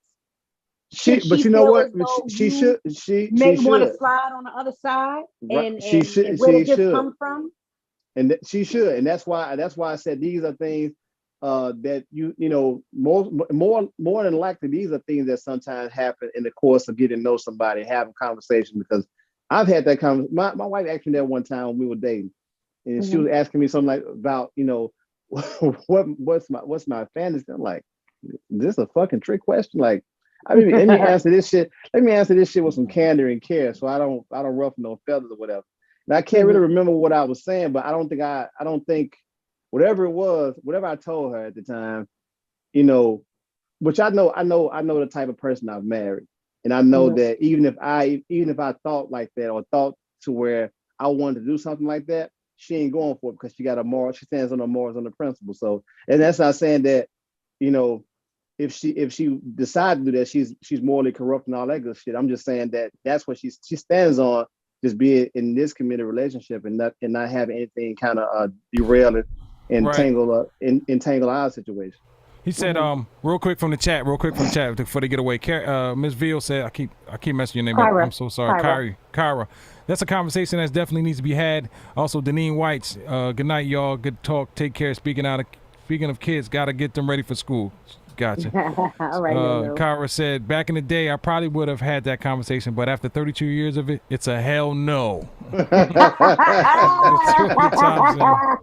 Now, y'all. Sorry, I keep on messing your name up. Also, I see where now if I was if that was when I start courting you and you occasionally like women, and that's what I accepted, and I decided to be with you and have a committed relationship, get married, or just be a long time partner, and I understood that, then that came up, then I'm like, okay, we did talk about this, and I made that choice to be with you, knowing that maybe this might metastasize and arise, right? But if this is something you throwing, like my wife to come to me now and be like, hey, I want to be with, I was with what's his face last night, it was a chick. I mean, I don't know, man. If I got into that knowing that it was a possibility and that's what I chose to do, then I wouldn't be, because you also got to think too, if you came to your hubby like that, you might, if I said hell no, and I'm looking at you like, wow, you really brought that to me, you might have fucked it up. You better make sure it might be let's talk about it, because hubby might be like, I'm done. Like, you how dare you come to me and ask me that? Like, where the hell did this come from? What? I'm looking at it from a perspective of people change. There's no rhyme or reason why your thoughts change other than you've gotten older. You may want to try something different. And granted, it may not be what you're into. Mm-hmm. It may not be something that you would entertain. However, just because you're not into it doesn't mean that I can't think of it or I can't want to experiment. Now, I respect commitment. I'm gonna tell you that right now. I respect commitment. Right. However, if I'm in a committed relationship and all of a sudden I see something and it sparks my interest, that doesn't make me a cheater. That doesn't mean that I want to leave my marriage or I want to leave my relationship. That anything going outside of the relationship is cheating. I'm out. You do that to me, I'm out. It's over. I'm not saying that I've done it. I'm not saying that I've done it. Right. I'm not saying that I'm not even going to bring it to your attention. What I'm saying is that things change. And if a thought sparks my mind, if you're my dude, I'm going to come to you and we're going to have a conversation. But that doesn't mean that I want to leave you. That doesn't mean that I'm going to cheat. I understand that part. I understand that part, but nah, I'm out, yo. You do that to me, I'm out of the relationship without discussing it, that is cheating. That is no way to pretty it up. Mm-hmm. If you don't discuss that with that man or female, that's why famous outside the relationship. That's why our favorite Newark rapper and him and his ex-wife had broke up, because the other person was doing shit outside. They was doing stuff together, but she decides to go outside of it and have a one-on-one. That's why I said ain't nothing like an understanding. A great understanding amongst two people or three people or whatever is amazing, because as long as it's an understanding there, it ain't much explanation got to be brought forth. Hey, as long as we got to understand and be good. Monica, Pablo said, "Go ahead." He wanted to get your point. We're sorry. Go ahead. My bad. I shouldn't have cut you off. No, that's fine. That's fine. I think we're all touching on, the topic at hand. But I just wanted to make the point of, people change, and it's okay for your thought or your lifestyle to change, but you both have to be on the same page. If we have a conversation about it and we feel as though, okay, that's not the best course of action, then guess what? If my relationship is of value, I'm not going that route. But at least I trusted you enough to have that conversation. But I don't want you to look at me as, because I've exposed this to you, oh shit, she might step out on me or she might not be faithful to me. No, isn't communication a part of what goes along with commitment in a relationship? Right. How could I trust you anymore if you don't trust me? You should know that I'm going to bring it to you. And that if it doesn't work well with our situation, babe, no worries. You know what I'm saying? I'm good. I just wanted to talk about it with you after we spoke. I see this ain't good. And it's okay for me to decide if I'm going to move on with you or if I'm going to be like, nah, you know what? Fuck that. I'm going to go over here. You see what I'm saying? So I think that I think that anybody that just wants to tap out because I bring a thought to you or I bring a concern to you, that shit is weak as fuck. That to me, like, communication goes along with being in a relationship. So if I bring something to you and I trust that you're going to take that shit and run left with it, we weren't meant to be together anyway. You hear Kari? We weren't meant to be together. Kari said, I do have a friend who knew his wife is bi and has been married for 15 years. Says he can't fulfill that, allows her to have a girlfriend. But again, that goes back to that having an understanding. Hey, they both know what it is. They talked about it. They discussed it and they got an understanding about it. So that works. That works for him. He still wants to be married, and he still wants her to be fulfilled and happy. So that work. That's the understanding that they've come to. Right. You know what I'm saying? That shit don't work for me, but yeah, I guess it worked for that guy. So, ain't gonna work for me. I need your undivided attention. I gotta get that pass. I need that pass. If she getting pussy, I'm getting pussy. I need your. You getting pussy? I'm getting pussy. I need your undivided attention, yo. Right. I ain't sharing nothing. But I don't think that. You know what I'm saying? Like, I just think that when you act out on the thought itself and you try to be covert, you got to ask yourself, is it worth it to dismantle the shit that you built in order to like get your fancy tickled or whatnot? So I guess, like I say, it comes to a point where you got to balance that shit out. Like, okay, well, this person might not, my mate ain't with this, but I'm feeling it more entitled to do it. So I'm gonna go ahead and do it.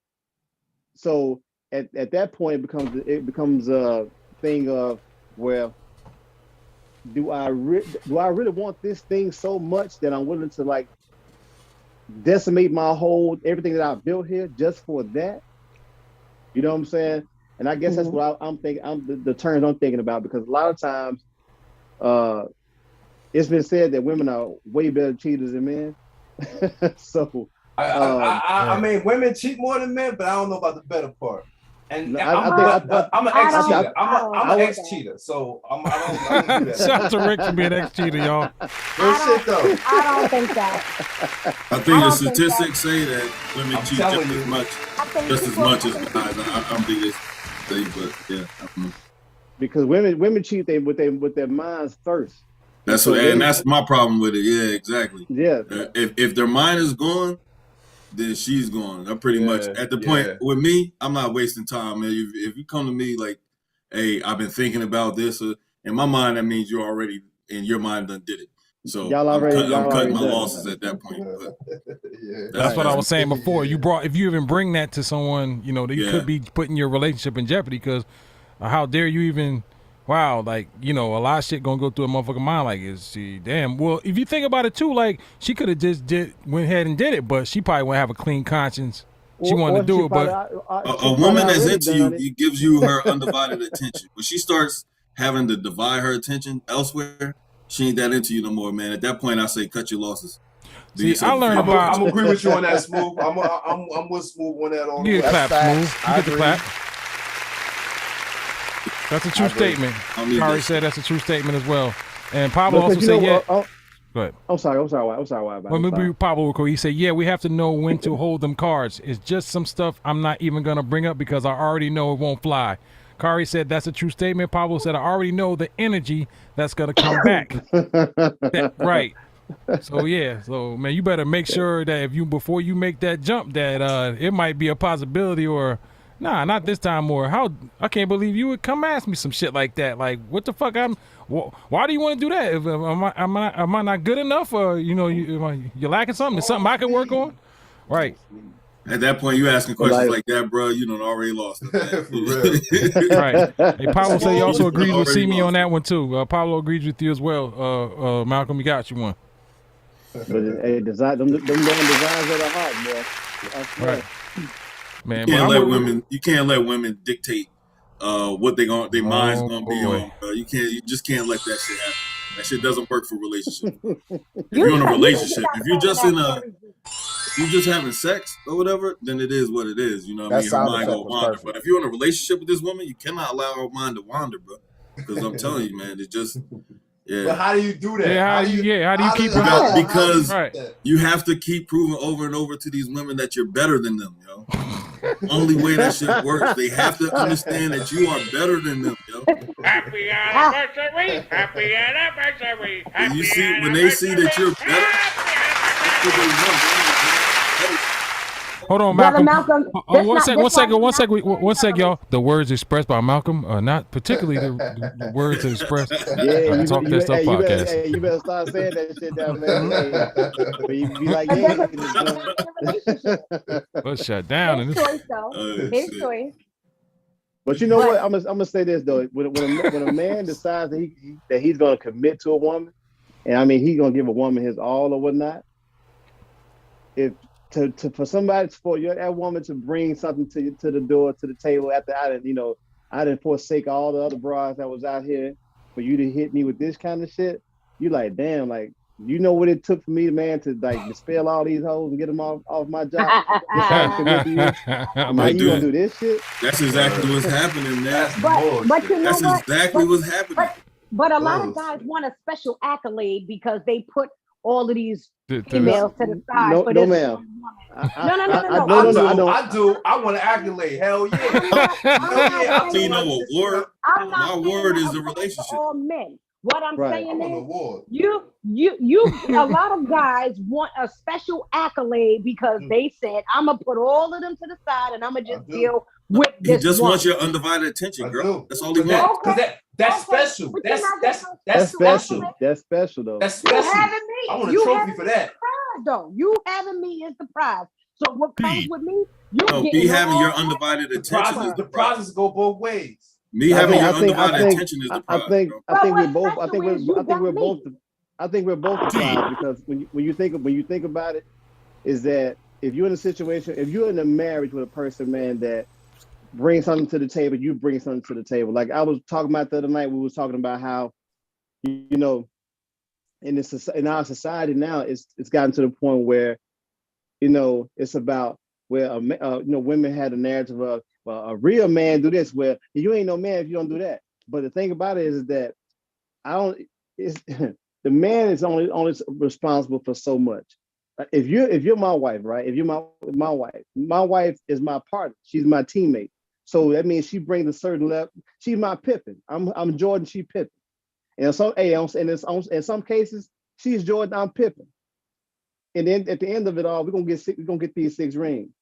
I don't need somebody I gotta carry for the duration of this whole situation, and that brings no equity and no value to what it is that we're trying to build. Because I'm trying to build with you. By nature, most women ain't builders. They're recipients of stuff, but If I got a woman that I can who actually understands the whole concept of building and building shit together, then I'm good. I'm committed to that. That's where I want to be, and I need her to be on the same page. But now, when she gets to the point where she no longer wants to build, and she wants to shoot her attention in other directions that ain't, that don't benefit the household or what we got, then I gotta let her go. I need you to elaborate on women not being builders. I need you to elaborate on that a little bit further. Some women are builders. Elaborate on it. Some women are builders. I didn't say. Wait a minute. I can't hear everybody. I didn't say all of them. I didn't say all of them. Hold on, go ahead. I didn't say all of them, but most women, a man with money can take a woman and bring her up. A woman with money ain't gonna take a man that's down and build him up. You got in some cases you got some women that would do that. But what I'm saying about I'm not speaking from the standpoint of, I'm saying that if a woman got money, she ain't a dude, she could not. That's not what I'm saying. What I'm saying is that in more cases than not, you have more men who have resources that will bring that woman up to status. You know what I'm saying? But that's what I mean by building. A man can build a woman up. It's not too many times a woman going to build a man up from a financial standpoint, but in terms of other things like, whatever else a woman brings to the table to build a man up, that's different. But women are not builders, are creators of things or builders of things. That shit never happens. A woman well, never builds a man. I needed you to elaborate a little bit further, because when you say a woman is not building a man up, to what degree are you speaking of? You're speaking from a financial perspective? I'm talking about from any perspective. Any perspective. No, but that's not. I disagree. I didn't say all women. What does women ever built? What has women ever built in the history of the world and the history of humankind? What has women ever built? Do me a favor, will you think about that? Go and hit that light switch that's in your room, right? So first hit that of all, light switch. Hold on. Hit that light switch that's in your room. Right.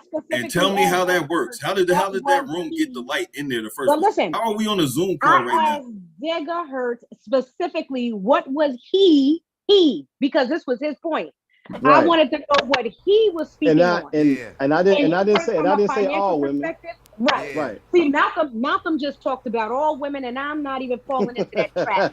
What I wanted him to do was be specific as to what he was speaking about, because if y'all recall, I already put my shit down, so I'm not defending myself anymore. No. I already know I'm in a category by itself. But what I'm telling you is I disagree with that, because that's fine. Whatever. Because women, for you to say women are not builders. No, you're nurturers. That's how God made you. Pablo said you can't have any of that without a woman.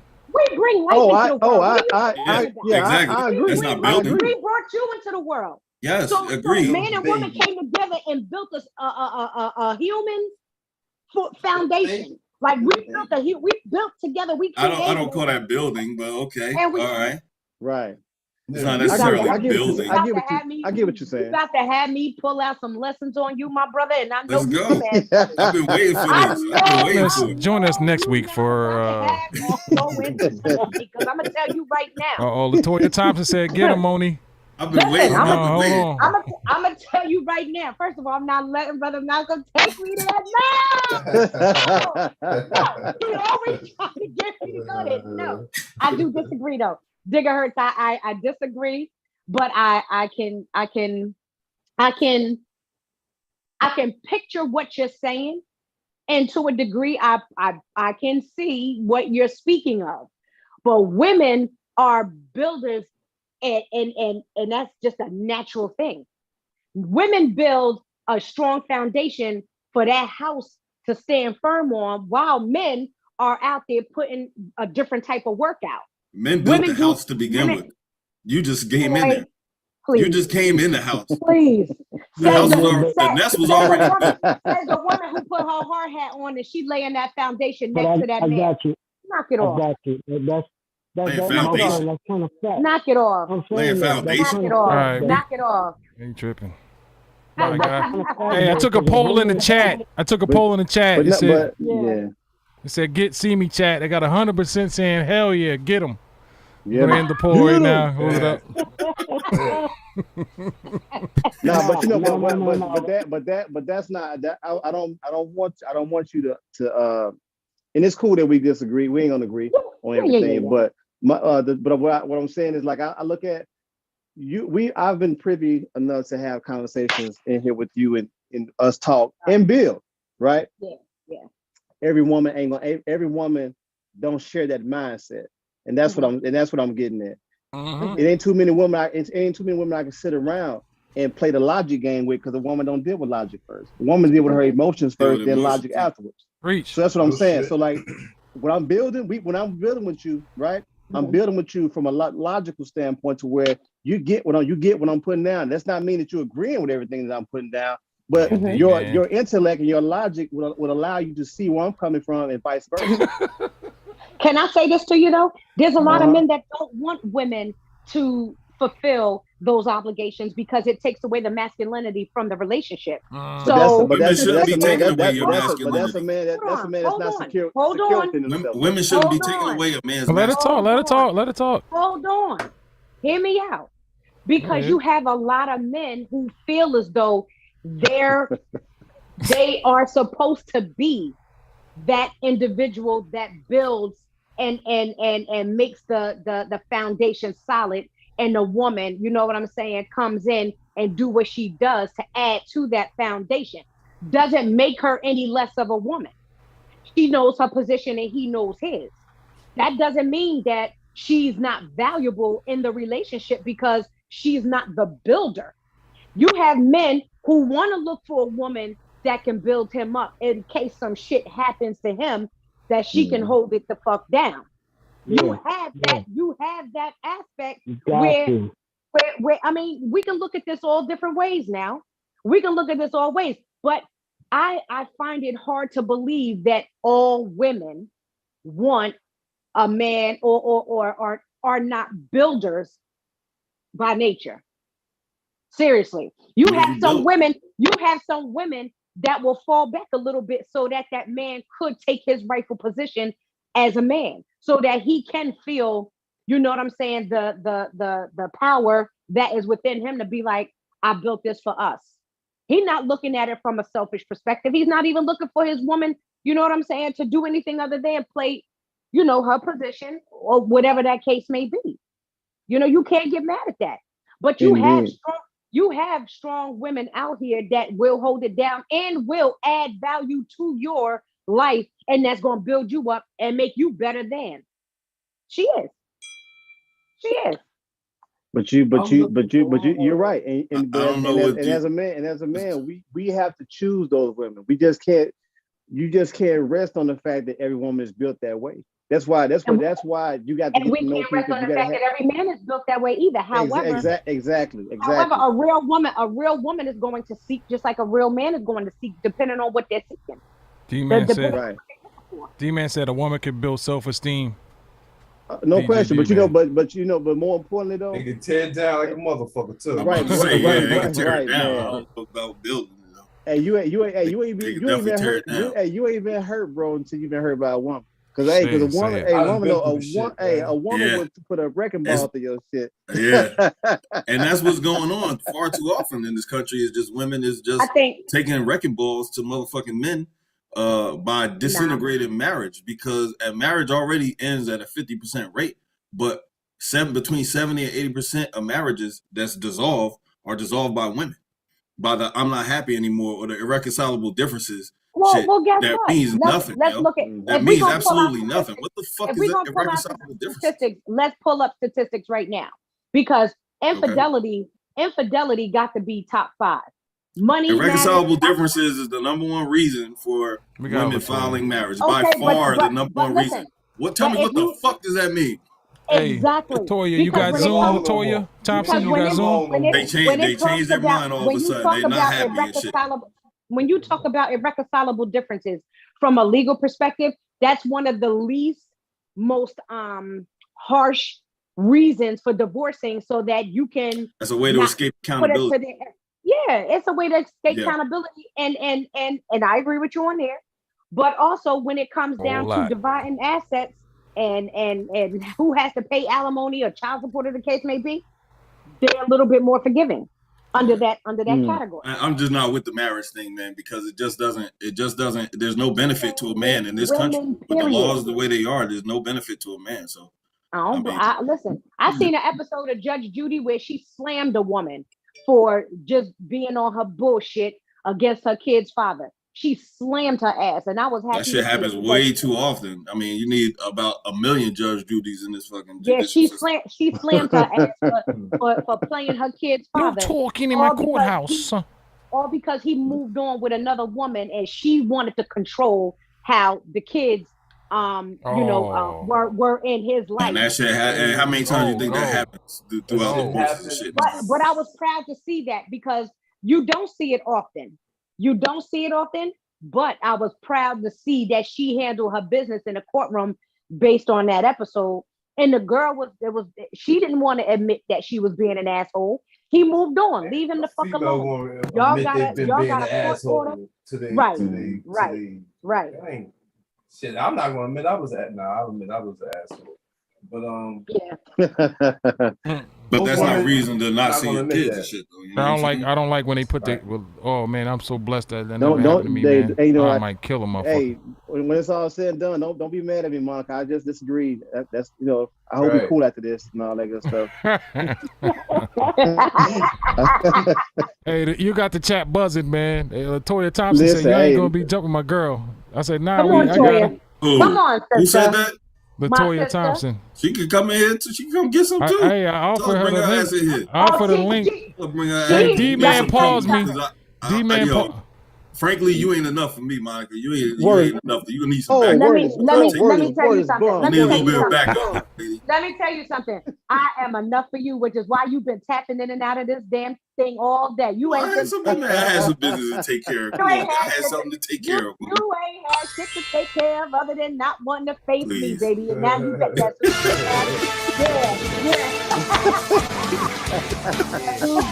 Yeah. Join us next week. Hey, listen. WWE. Right. I'm gonna tell you something, man. Hey, listen, I ain't finna fight with no woman who's brave enough to wear a cowboy's in it. Oh man. That alone she needs to get. For that alone, somebody needs to. Toya said, "Wide body media, I do, but I'm high right now." All right. Right. Understood. Yeah. Come on now. That's a whole different level of bravery right there. See it, right? That's a whole different Latoya, level of bravery. you always welcome here. You just say the word. That's right, Toy. Whoever That's you right. are, yeah, come on in. Come on in. Oh, shoot somebody. Hey, he said he must be the comedian of the group. Yeah, that's how it is. That's how it is being a band. We like a comedian, you know. Yeah, women. What's she talking about? I'm still asking her who. They try to play you out, Smooth. Women is just man. I don't know if she said she didn't say your name though. She didn't say your name, so she couldn't be talking. Women is just the audience members. They get to sit up there and judge us and see how funny they are, but they never have to get on stage. Well, check us out next week, Ms. Veal. We're here 7 p.m. Every Sunday, 6:30. You want to come early playing music? We the ones that gotta be funny. We gotta be charming. We gotta have money. We gotta do everything. Women just have to show up. The real spit though, I think these kind of conversations. That's why I'm kind of glad that Wide Body did start to bring a lot of female energy around, because these conversations need to be had and hashed out in real time, so people could get an understanding of how shit is, because some people live under a rock. And some people don't. I think they need to hear men's opinion and shit. Stop shutting men's opinions out. You know what I mean? Because that's what they do. They just shut men's opinions out and shit. You know what I mean? Because most dudes is going to agree with women because they just trying to get the pussy anyway. So most dudes is going to suck up and agree. That's what they used to. I don't think most men do that. I think they're not used to hearing a man tell them what really goes on and how they really feel, and the shit that they don't want to hear. They're not used to hearing the truth. So that's what I'm here for. You need some new friends outside of this podcast. That's what you need. You need some new friends outside of this podcast. I want to thank on the real. Hey, who needs friends when I got you, motherfucker? Y'all motherfuckers. Hey, I want to thank real quick, Miss Monica. You did an awesome job tonight. I want to. Thank you, baby. Thank you. You know what I'm saying? D-Man said they've been trained by the government. I also got paused because I said I took a poll in the chat. So thanks for DJ D-Man. Thank you, Miss. I can tell you been handsome all day, but when you start saying that you take a cold in the cut now, I don't know about that one. Man, real good time. Once again, we'll see you here next week. A lot of fun stuff in store, so please stay tuned.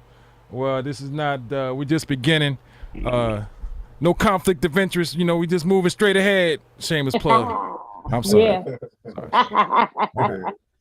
We're going to get on out of here, man.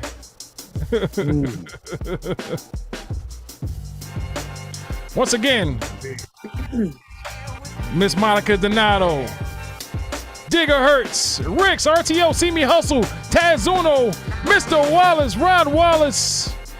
Join us next week. Also, man, I got a shout out to the chat, man. The chat was on fire tonight. Pablo Chalk, DJ D-Man, Kyrie, Deneen Dakara. I keep on. I'm gonna get your name. You gotta come on. Deneen White. Man. My mom earlier.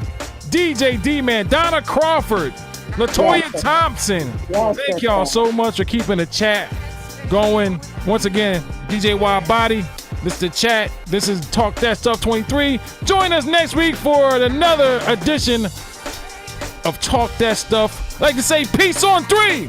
1, 2, 3. Hey, black, black.